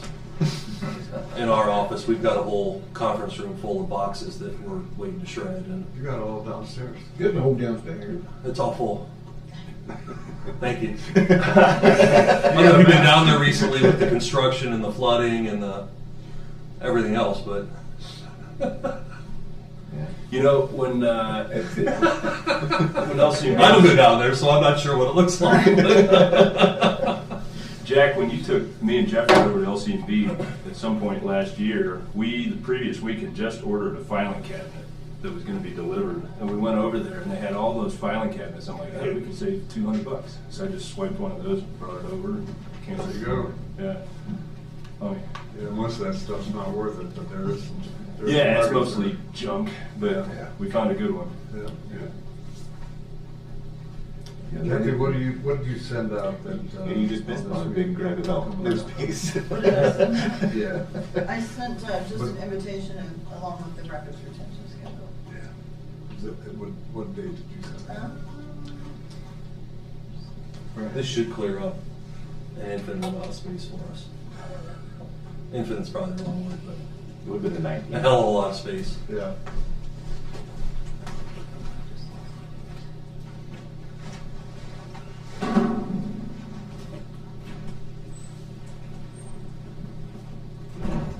It would have been around November 18th. What's that? You say 19th is when you. Yeah, that's when I got it, on the 19th. Yeah. Got it.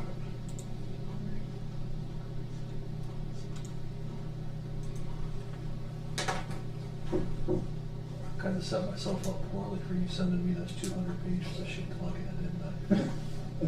You asked. Well, I thought I worded my reply email in a way of like, it's cool that I don't have to.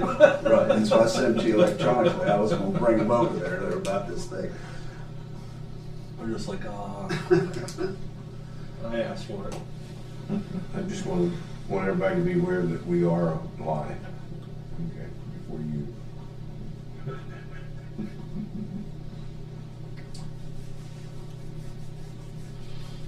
I always speak as if. I learned my lesson, so.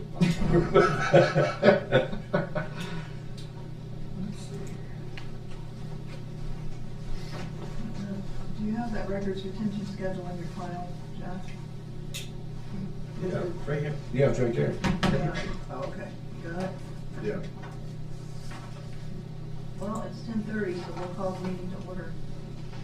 Kathy's in charge of this one, aren't I've never done Let's go. it. Has everybody had the opportunity to review you? Yes. the retention schedule? Does anyone object to Jeff sending the retention schedule to the Ohio History Connection? No. My only question on this, Kathy, is Are these basically aligned with what the minimums are from the state of Ohio, or do we have additional requirements above that? We don't have additional required. We as the commissioners, you mean? We do not have any. We go by what the state requires us to do.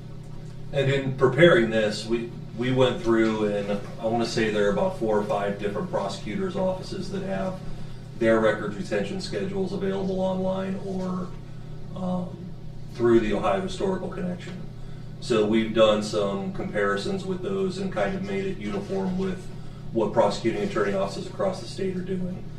As I indicated earlier, the main reason for this is it allows now for us to digitize a lot of the records that we have to keep for the history of time.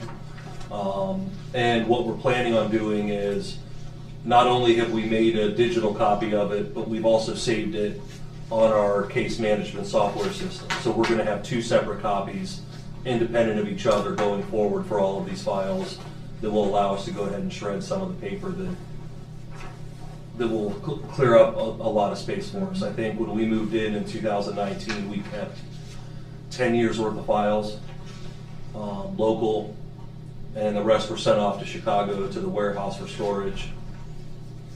And just over the course of the last 7 years, it's gotten infinitely bigger and bigger. So we're kind of bursting at the seams, and we're ready to get this moving forward to allow us to start getting rid of some of that paper. We're still going to keep the files.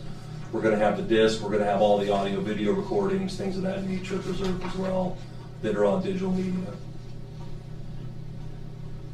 Just about everything in here is paper is still until stored digitally.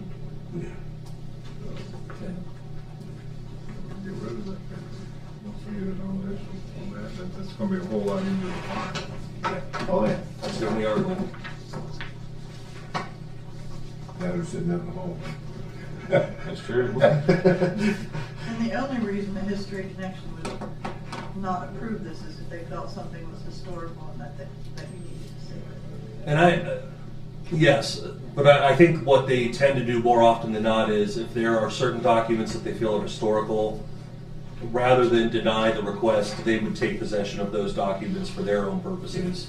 We would still have the digital copy ourselves. Or if they wanted to make copies of what they consider to be historical documents.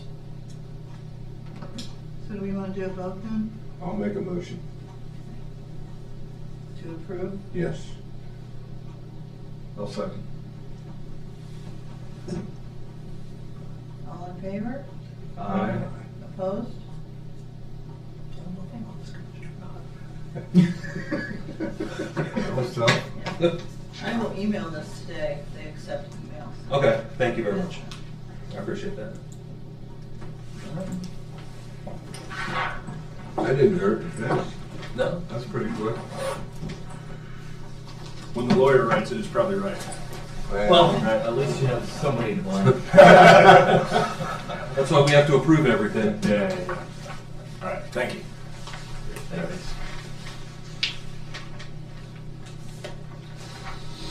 And while I'm over here, I was gonna drop off the new budgets that were requested. Oh, We did the other 0.5%, and then we just hired last week 2 new administrative staff. We've got 1 retiring and 1 who left Friday. So when Laura prepared that, we don't know yet what their insurance plans are gonna be. So she put amounts in there to cover what would be the full benefits package if they do that. So it may be much less than that, depending upon what they ultimately decide when they start working. So that's where the increase comes from. It's above the 5%. And that, you didn't hire anybody extra, you just covered your spots. Correct, yeah. It's not an additional spot in our office. We're just, now there'll be a little bit of overlap. One's retiring the end of December, and 1 is starting beginning of December, just for training purposes, but that's the only overlap that'll be taking place.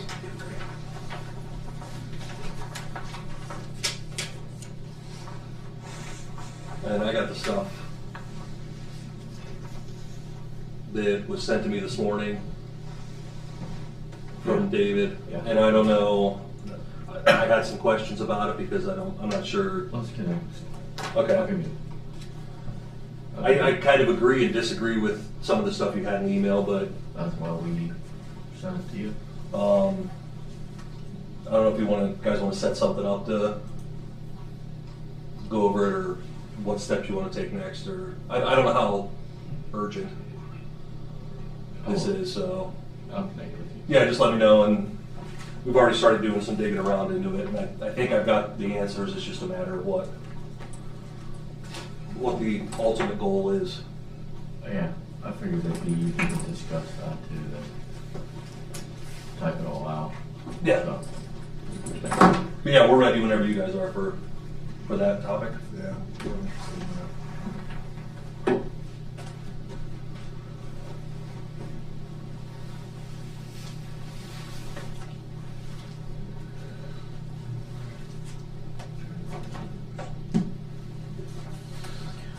Thank you, guys. Appreciate it. Thank you guys. You guys having fun this morning? Every day. That's what I like to hear. Every day. We're still evaluating. We're still evaluating. I get it. Take one and pass it. That's just me, but prosecution. Instead of going to 2.5, they added to the 3 on there.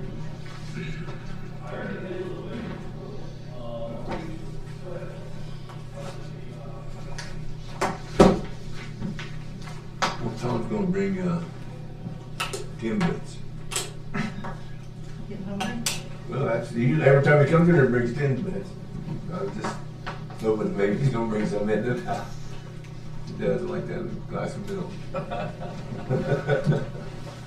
Yeah, he just called me on Friday one day, said so. Yeah.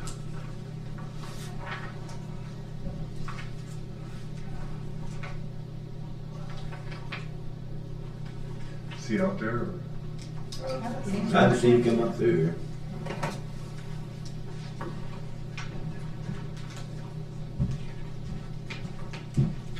Kevin's boycott us. Who? Yep.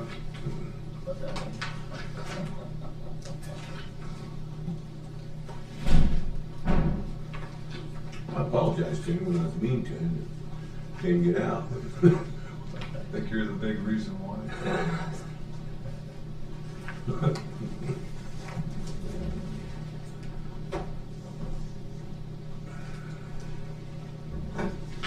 That's all right.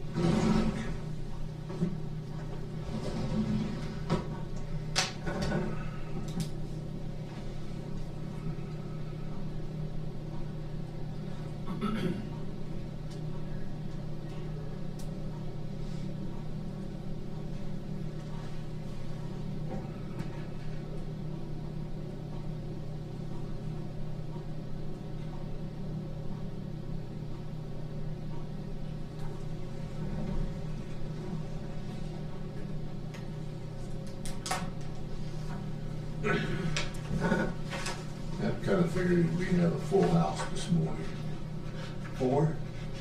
Senior Citizens Center. Yeah, we gotta get on the same page on that stuff. I figured we'd have a full page since the rumor is out that I'm not gonna spread it, but No, David's telling everybody's question, I had wonder what to do with it. See, two more calls at the weekend, I still go back. yeah, Hey, Kathy. I called all mine back, you know, I'm good. I'm meeting with them on Wednesday. What do you think's gonna be necessary for us to buy this? It'll be too late here. They've already shut down the We gotta, mill. we gotta get on to The mill's almost December 1st. And we gotta figure out, we gotta line the three of us, find out maybe what the end game strategy is with the meeting that any of us can do.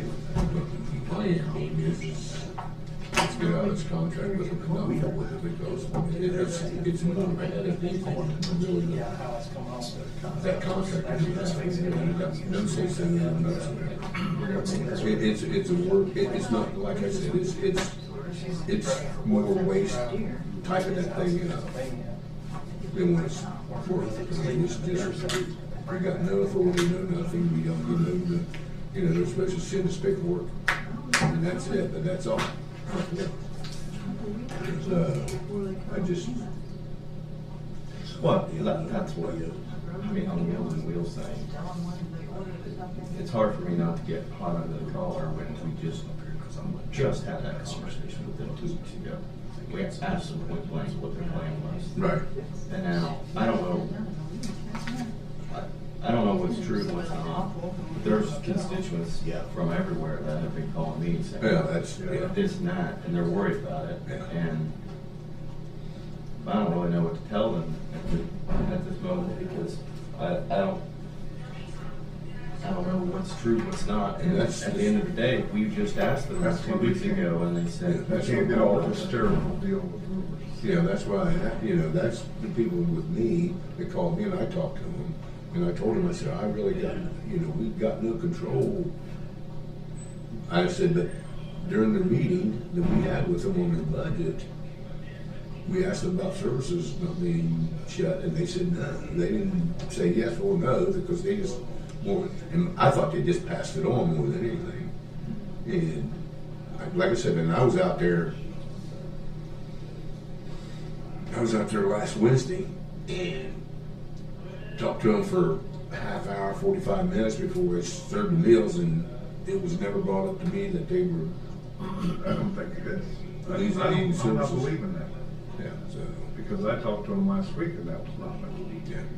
You talked to them after I was out there. Yeah, and I said, you know, if you're gonna cut things, it needs to be these extravagant things up the side of the dump, things like that.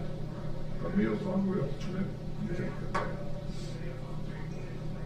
So let's find out what's facts, but now I send directly that. Because that's one of the things that, you know, that, you know, people call me and say, you know, it's, you know, my mother is 96 years old and she can't drive, and she, you know, that's the only, you know, and we don't know where that came from. yeah, and we try to explain to them, I try to explain to them, I really have no say-so whatsoever in what they do out there. Yeah, it's what we need to change. Yeah. Well, I don't even know if we can change it or not.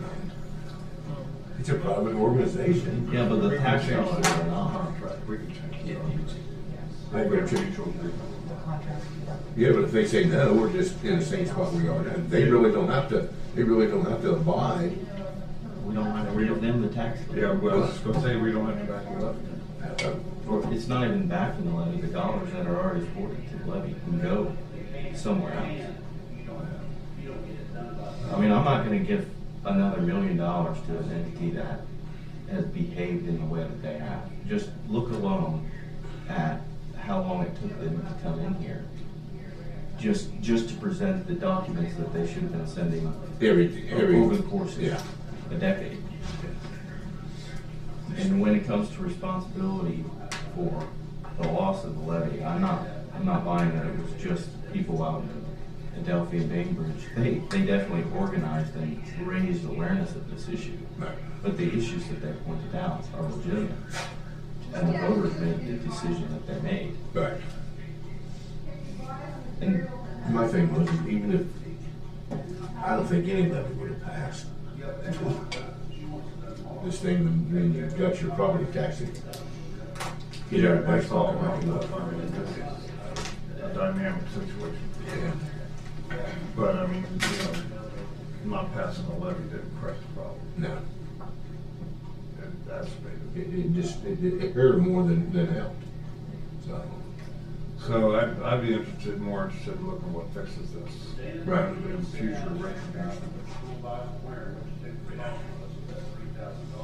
what do you mean? I mean, you know, if you get into back and forth blowing each other something or promising something they can't deliver, and then that happens, and then, you know, I guess, the threat. Just the deterioration of the relationship. I want to try and repair that before it gets to that point, because I think there's still some hope there. And I think we can get this up and running. it's supposed to, with certain changes.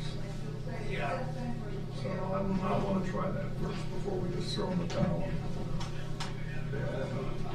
I'm not talking about bail, we still have to do something to it. But like, we have to make sure that the citizens receive the services that they are supposed to receive from the tax dollars, but. This blame game though, it's not helping.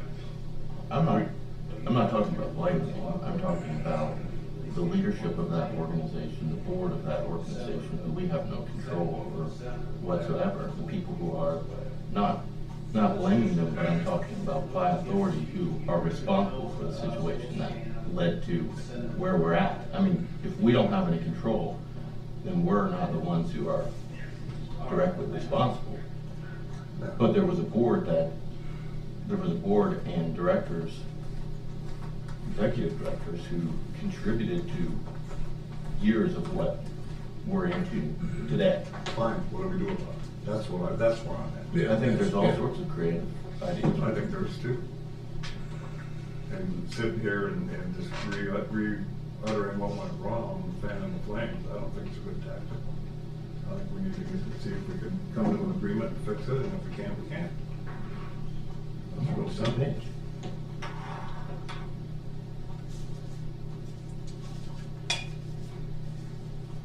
I'm interested in this. What do you want, Jeff?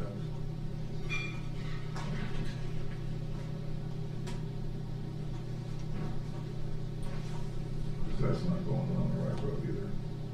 And it's got dangling parts of it, and a lot of things.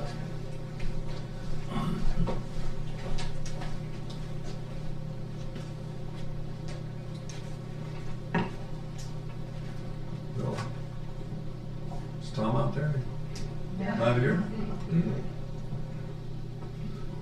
It's not like him to be late. It isn't. It's not, yeah. I told him at the OVRDC meeting last Friday. Pretty rich in information on his way what time it was, and then he's on the, I assume he got a copy of the agenda. If he's on the list, yeah, probably.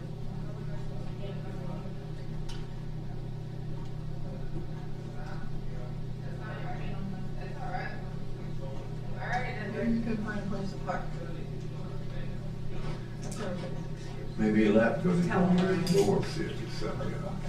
Yeah. Oh, here he comes right now. See Here our he is. tidbits? Oh, we can't see, you want me to look?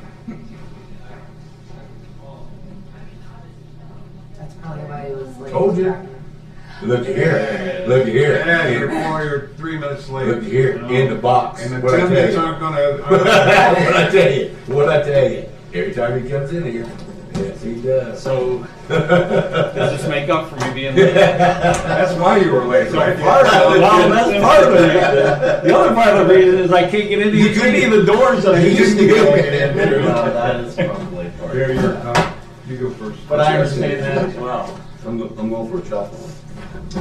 Hey guys. All right, floor's yours, I guess, if you caught your breath and ready to go. So, let me start out with workforce development, because that's probably top of mind, and it's huge. I think we all know, I know I'm preaching to the choir, but I just wanted to update you on some of the things that I feel are incredible traction that we're starting to get home groups together. So we all know economic development and workforce development are so connected, and the timing is so right. So what I'm thankful for, and particularly and specifically in the trades, the opportunities that are available in the trades are incredible, but the workforce shortage is really so foundational. So let me start there in saying that you know, that just keeps growing, and Ohio is on fire on bringing so much opportunity you know, to our state as well as nationally. But anyways, it's all in vain if we don't have a workforce that can keep up with it. And it's not just new constructions, it's maintenance. And so the trade specifically, and I come to find over the years that, you know, there's so many people particularly when plants shut down and they want to make a career change, that come and say, I want to get into your industry, you know, I want a career change. And I want to get into HVAC I'm going to use, but I consider the trades plumbing, electric, and HVAC. And, you know, I can't tell a 30, 40 something year old, I can't tell them a pathway into the trades. You know, now, when a plant shuts down and they're dislocated workers, you know, the state and the feds will pay them to go back to school, you know, for a trade. They'll pay for that and they'll pay for their unemployment. So the cost in that regard is huge. But then they come out, you know, 8 or 9 months at a trade school, adult education program, or anywhere else, is just going to get them to entry level. And so they come to us and they say, well, you know, I just took a class in HVAC at Pickaway Ross or any career center, adult education program.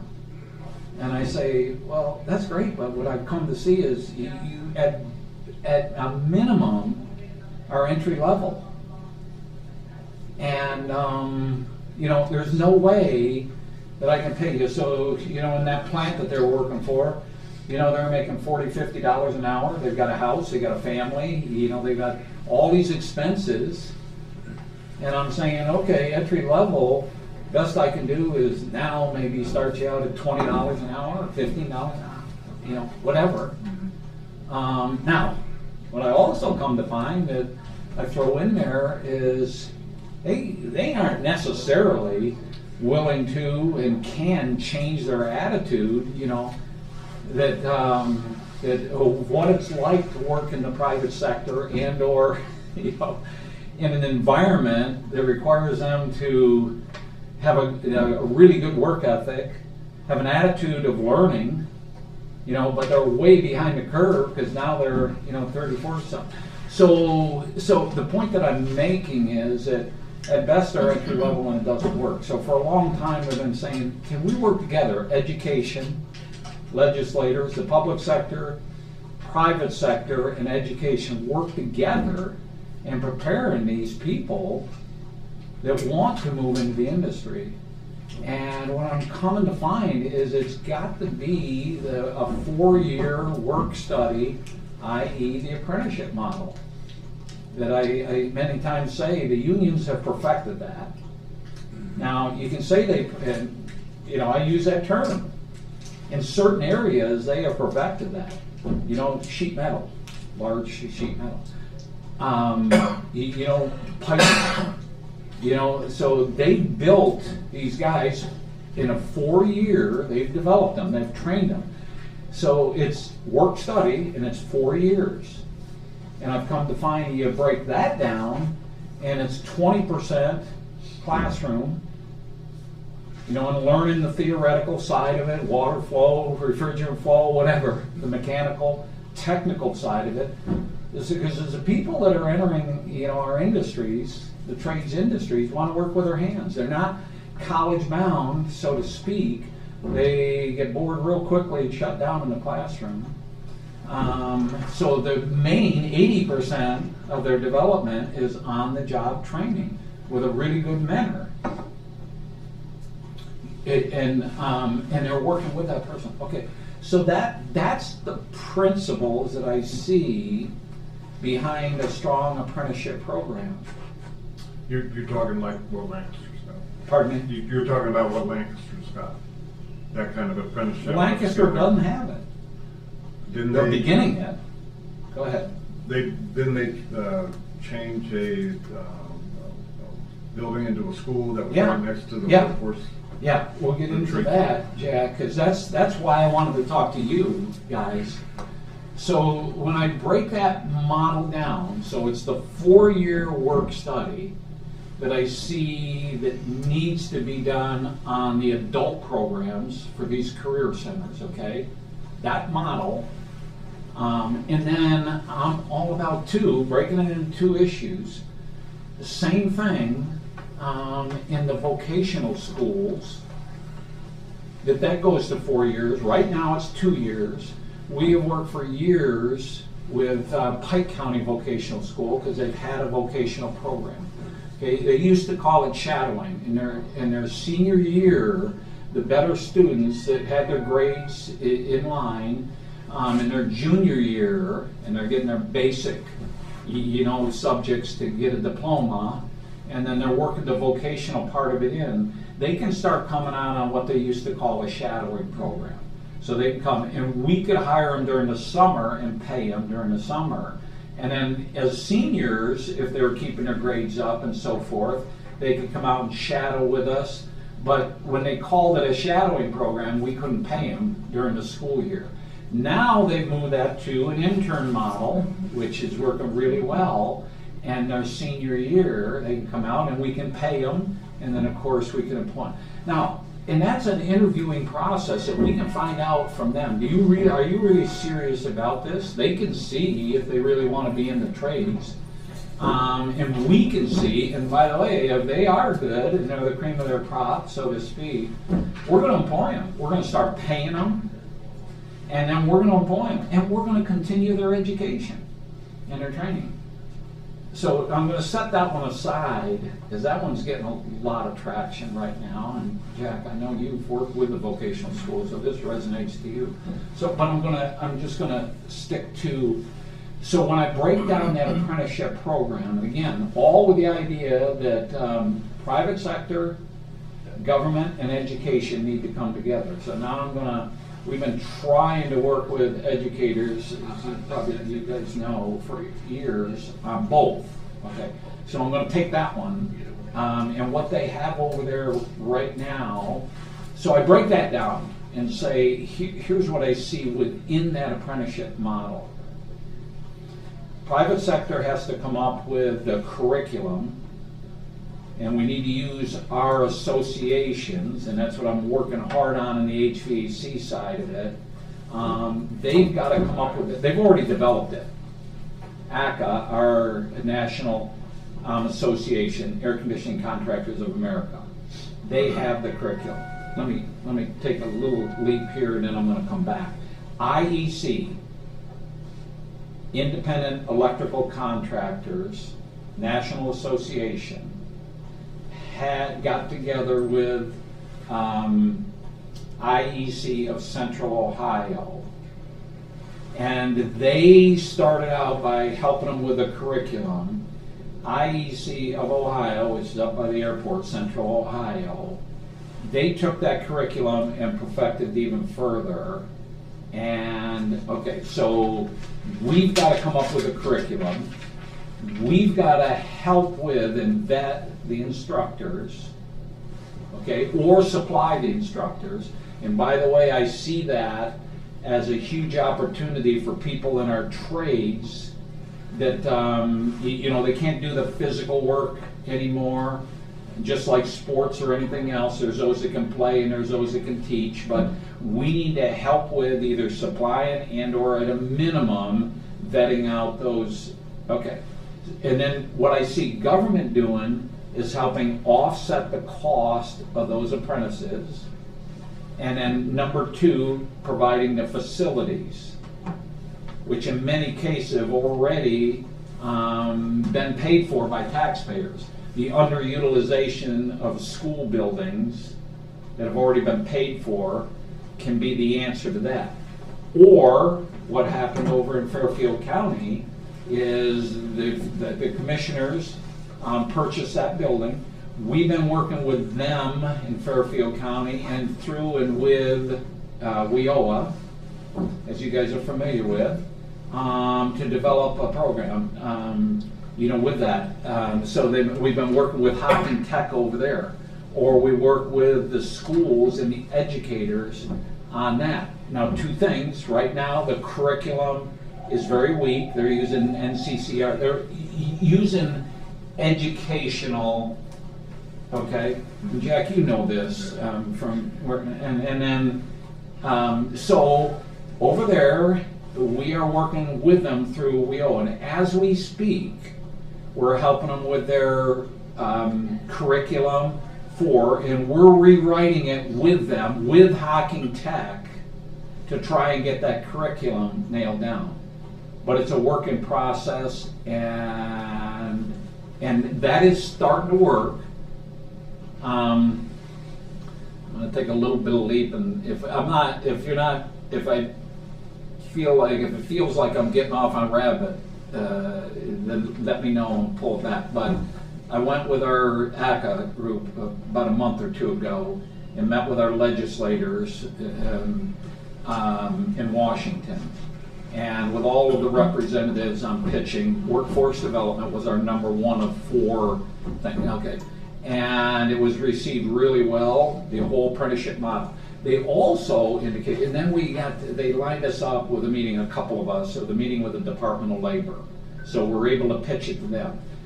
Younger people, I was so impressed with that meeting with the Department of Labor, because they had a number of young, and they absolutely bought into the whole understanding, the whole apprenticeship model for workforce development in the trades. They absolutely grabbed that and understood that.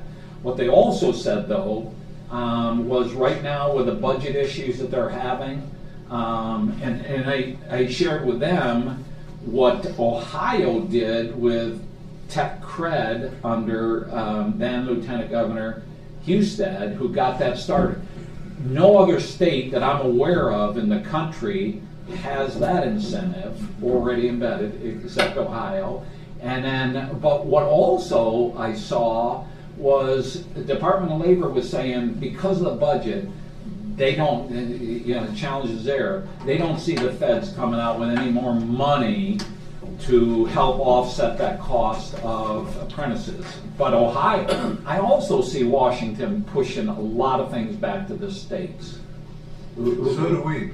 Again, now, your angst is they push it back on you, but with little or no funding, right? Right. Unfunded mandates. Unfunded mandates, yeah. Or, you can look at it as unfunded appeal, hopefully, and then the funding will start following. But the point that they were making is the legislators were making that too. I don't see you getting any more money right now for an apprenticeship model in trades, okay?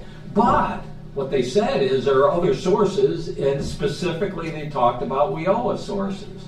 Now when I break down WIOA, before it was with those fallout or those displaced workers, whatever you want to call them, that were falling out of the education system, and they were trying to get them their GED and trying to get them plugged back into. So WIOA dollars were primarily going to those, those fallouts, and trying to spend.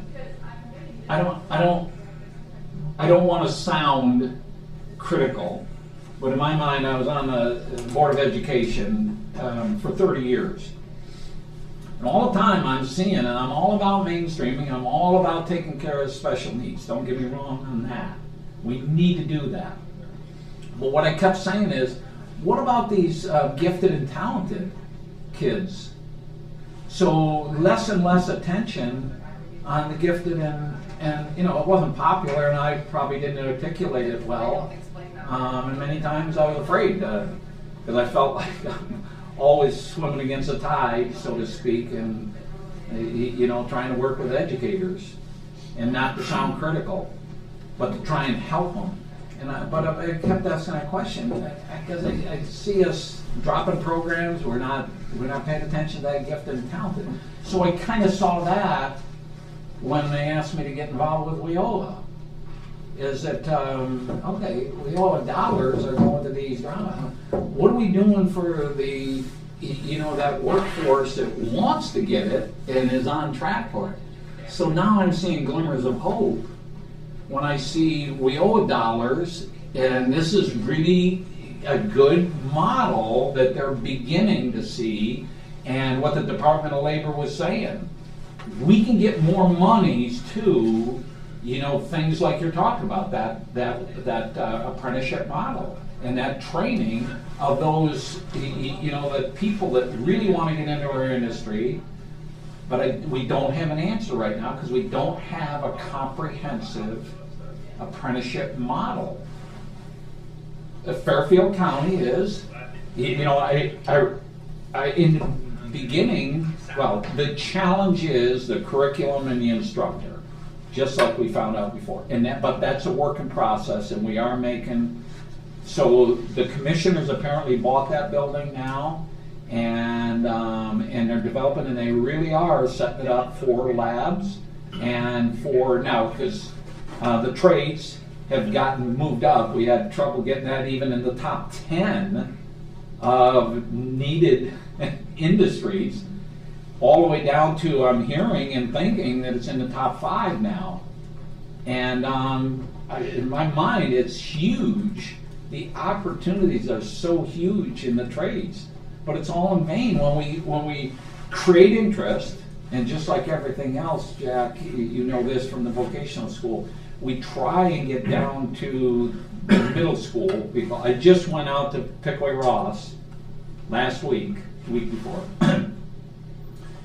because they're thinking about starting up an HVAC program, which they have done for some time. We did this with Pike County, we've done it for years, is going into that sophomore class and creating some awareness with that sophomore class in the trades, and specifically in HVAC, see if we could help them understand. So we're all talking about, and this is the same thing that's working in the medical industry. You know, Adina has worked so closely with Pickaway Ross on developing these programs, getting it down to middle school and below, you know, and creating interest. But there again, if we create the interest and we don't have a pathway for them, it's all in vain, right? Whether it's young people or whether it's adults. So this is what I'm hopeful for. Now, again, that's part of the reason that I wanted to talk to you, because I can see, but here was incredible. I had a meeting with Jonathan after I went and saw the interest from these sophomores in the trades, not trying to talk them into anything, but really saw that they are really interested in their getting it, to getting with Jonathan and getting an update, because he's been a part of us trying to work for years on getting education and getting this, you know, model figured out. And it was incredible because he is seeing how we could keep pulling together, again, education and business, public sector. But what he's saying, though, too, that was incredible, is that he is beginning to work with the home schools, which have underutilization, a declining enrollment, and the vocational schools are seeing an incredible increase in enrollment. And they don't have the facilities. Now, they've gotten funding, you know, for an expansion in the trades, carpentry, and that's where they're going to house this expansion that they've got money for. But what was so incredible is that he said, so here's another issue, the funding issue for vocational schools for years. Now I'm going way back, is where the vocational schools were poo-pooed, and you know, the only pathway to success was through college years ago, and the troubled kids went to the vocational school. All the way to building some better interest in and recognition for the vocational schools. But here's what I came to find. With the funding formula, the home school loses funding in that student because it follows that when they go to the vocational school. So I'm saying for years, you got conflict right within education, either the public ed. So you got to get that funding formula, Columbus, figured out. But Jonathan said that that's not as big a problem. They are, you know, making progress on that. So Jonathan, being the good facilitator he is, he's meeting with the superintendents, and they're beginning to work on, can we go out, which is what he's done an incredible job of going out to, not only the workforce, you know, Adina or whatever, but even to the schools. Can we come out and work in your school? We'll come, we'll send the teachers out, and can we use your facilities instead of, so that whole collaborative effort is beginning to happen. And so, I mean, there's a lot of things that I am so encouraged about, but I want to be sensitive to your guys' time and or. I know that the vocational school out here started when I was a junior. Okay. And they were taking part of my senior class if you wanted to go out there. Yes. And I think we had 2 or 3 that went out there. Yeah, because that's what they started with, just senior class, right? They started out with the senior class. Okay. And then it involved where if you had a kid who didn't want to be in school, the next thing you do is send them out to vocational school. It's their trouble. Let them deal with it. But now I understand that they're picking and choosing They are. the kids They've because got they have a that list point. of kids that wants to go out there and wants to get into these trades, not go to college. But they're taking the high class, or not the high graders or grades. If you got a kid who's making A's and B's and he doesn't want to college, he wants to go to a trade, they're taking him out to vocational school, and it's not a dumping ground anymore for kids. For sure, Udi, and So the that's- opportunities, and that's what And that's what they should have done that at the beginning. they should have, but it doesn't matter. Yes. They didn't. Now they're working at it that way. They are, and we've got to keep that momentum going. And again, now they've got it at 2 years, and the interest is coming up, but we've got to make sure that we're helping with the curriculum, private sector, curriculum and instructors, because that's key to any education, right? Right. And so that we can keep that moving. And John, and again, this is what I see us working together on, trying to work to get that to 4 years, so they get their core curriculum in their freshman and their sophomore year, and then they start coming out on internships in their junior and senior years.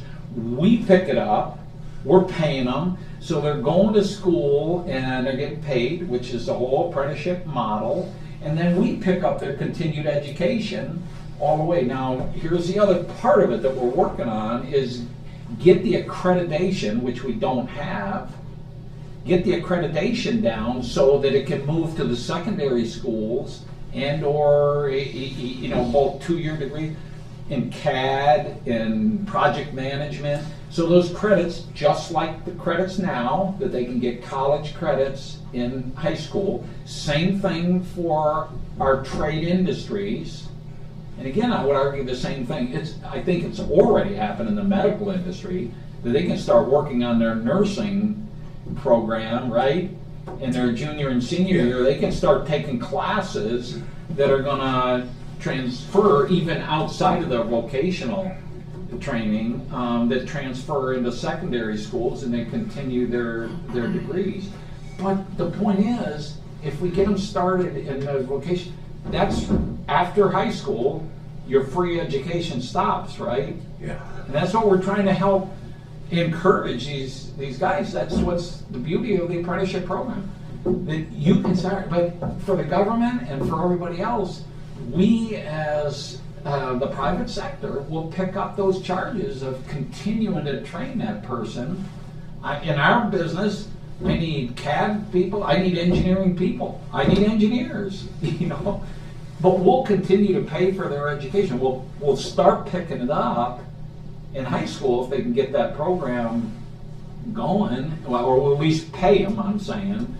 And then we'll start picking up their education and paying them, which we do, with our people moving forward. Because I know that Community Action, with their program they have, where they go out and put furnaces and stuff like that in people's houses, they will hire somebody that had no experience. They'd send them to school, and they would work 2 or 3 years for Community Action to get that experience. Yeah, but then they end up leaving and go to you guys or go to. So here's what I'm saying is, what program are they getting into? What is the curriculum? Who is the instructor? Because there are a lot of them of course, just like the education model, you know, it's about curriculum and in reverse order and instructor. But that instructor, that teacher, is what's going to make the difference. But that teacher, that instructor, has to have the playbook, has to have the, you know, teacher's guide, right? Right. So they have to have the curriculum. So it goes hand in hand. They both are critical to the development of that person. So I come to find that if they come from a, so my question for community action would be, where are they getting the training? Who's doing the training? You know, what is it? Because, anyways, it's just like the vocational school, and that's more controlled than I would argue community action is, and how they're, Yes. you know, training them or developing that person. So I know we received an email, well, I know I did receive an email from somebody that was wanting, that were looking for students between the ages 16 and 24 to be electricians. And when they came out from this class, you would be certified in some kind of initials to deal with like electrical work. And I told a couple kids who were 16 and 18 years old that here's the information you can get. When they called, the people couldn't tell them the class was supposed to start. Well, the class was going to start like December 3rd. They couldn't tell them where the class was going to be held at. That's what I'm saying. I mean, it was just. There's a lot of programs out there that and that's aren't functional. And if we're going to if we're going to get involved in this, which we, in my opinion, we should, we need to get the right people involved in this. Exactly. And get them together. And I don't have a specific ask. And that's part of my frustration. We don't have a model that yet. Well, yes, we do. I'm sorry. They have the model. IEC has the model. Now, they have built this over 40 years, where a couple of like-minded contractors, Jess Howard and a couple of like-minded electrical contractors got together, 3 or 4 of them, 40 years ago, and they wanted a training program. And they started pulling together. They went to the unions, their apprenticeship, and the union said, yeah, we got the training program, just join the union. I don't want to join the union. So they had to develop them themselves. And they used the curriculum out of IEC. Now, right by the airport, they've grown to the point where they have 100 over 100 and growing members. So merit shop, in other words, non-union contractors that have come together, over 100 and growing. They've got a 37,000 square foot building. They've got 800 apprentices in that. Now, it's taken them 40 years, so to speak, to get this really down. Now they're willing to help plumbing and HVAC. So we've got the model, and now we need to, this is a traction we're starting to get, and we just got to keep it moving for HVAC and plumbing. That was one of my things is you're having somebody who just left a plant to shut down. Yes. They're making $30 to $40 an hour. Yes. You send them to school, they get their unemployment. You send them to get education on some other career. Yep. But then you send them out in the world to do that, and they're making $15 an hour. Well, that's because it's only a 9-month program, or 8 months, or it's not a 4-year, and they're full-time students, so to speak. Right. Because, and what incentive do they have? They're collecting unemployment, and the government is paying for that 8 or 9 month program. That's my point. It's not comprehensive enough. Where the apprenticeship model is, they're getting that training after hours so that they're still working, which again, we've got to work towards. That apprenticeship model is after hours, and it's not in the middle of the day, and they are working, and they're getting their 40 hours plus. but again, those are the things that gotta work out, but it's a 4-year, not an 8-month, not a 9-month. And, you know, society is trying to speed everything up. And it's just like, you know, you identify the sports, you guys. Yeah. You know, we're skipping over the fundamentals. We're skipping over the foundation, and we're moving so darn fast. We're not, so same thing with education. We're pushing so fast and saying, we gotta get this done in 6 or 7 or 8 months. We gotta get them ready and get them out there. Well, yeah. You and I have had countless conversations Yes. about this, you know, with a vocational school and then Best Ohio, and Yes. we were looking at pretty innovative things there with trying to get into secondary education, and then we down to primary education in the 3rd grade just to provide interest, plant seeds. What kind of businesses are around here to 3rd graders, and that is building right now at Zane Trace. We've got the 3rd grade sessions, the introductory sessions going. This year we're adding on. 2 vocationals disconnected. This is just all students. Everybody in the 3rd grade class gets exposure to what businesses are in the area. And that's this year it's going to be on a rotating basis. Every month in the second half of the year, because you got too many holidays in the first half of the year. And then we'll also include plant tours and job shadowing in with that, just a touch again. But let them see here, Just to build feel the what workplace looks like. So, And then the next step on that is internships, their junior and senior year, getting along to your apprenticeship model. but you're going from grade school building awareness, elementary, to middle school. There's a gap there, I see. But again, I can't stress enough that you can build that interest, but if we don't have a pathway. Well, that's what we're talking about. Yeah, so you got a junior, senior. Yeah. And trying to expand that to 4 years, just like the apprenticeship model, you know, that's 4-year work study. And that's why I'm saying I'm so encouraged that we are starting to move that. Yeah, but we have to do that in just general public schools, not just vocational schools. But why aren't vocational schools are general public schools, right? No, I'm not arguing that. No, I know, But but I there's mean- specific trades. I'm Understood. talking about general education, because we have generations here that don't want to work. How do we fix that? Agree. That's the question. Yeah. So we have to do it in a more generalized way, and then let them pick and choose through grit program, their interest assessments in 8th and 10th grade. Agree. Yeah. You know, there's components here that can all work. Right. And it's not just commissioners buying a building to put skilled trades Agree. class in for an Totally overflow. agree, yeah. That's prompted by Intel build out that needs 5,000 construction employees, along with the 5,000 at the Honda plant. That's a bubble. You know, if you're gonna talk about sustainability and long-term utilization, you gotta look down the road a little bit further. But what we're looking at with just like manufacturing and AI, entry-level jobs are gonna go away.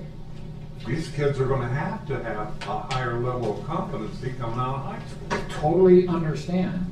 That's the difference between the trades and manufacturing. Right. Trades are hard to replace with Trades, robots. you're not, AI is never gonna take those jobs away. Don't say never.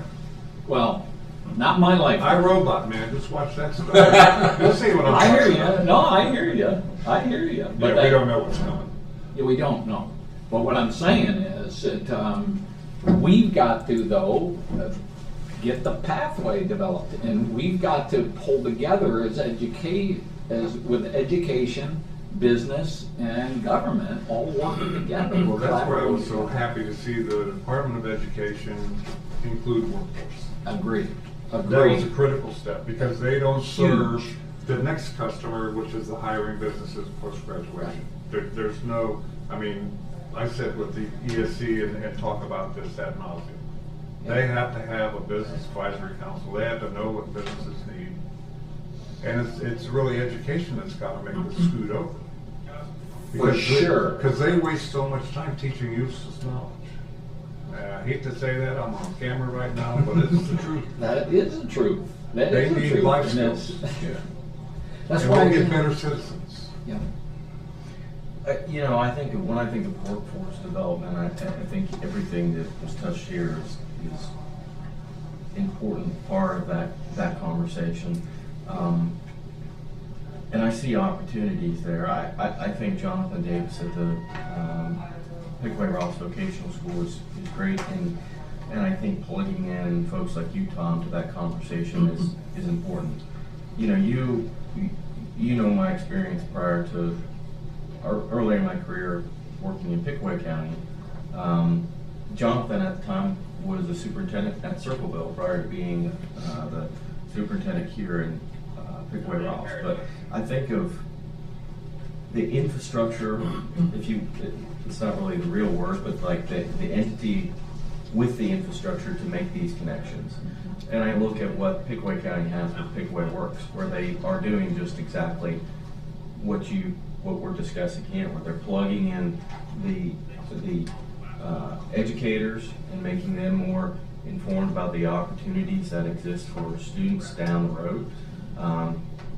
They're plugging in with the vocational school around curriculum and other education providers, even within the general public school, so that there's an element of not hands-on vocational education, but life skills, jobs, job opportunities, and what types of skills do you need to be successful in your chosen vocation. Things like financial literacy is important. It also brings in job the jobs, right? The employers. That's where you would represent. I think Accurate is plugged into that program in Pickaway County through. I know Michael's been sat on that board for a number of years when I was involved. So there's we can replicate, I think, what other communities are doing.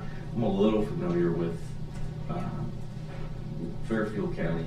I don't think it's exactly the same as what we're discussing, but to me, the bottom line around everything that we've discussed is how do you get students or adult students plugged into the job opportunities that are there, and how do you provide them those pathways toward receiving the credentials, receiving the experiences.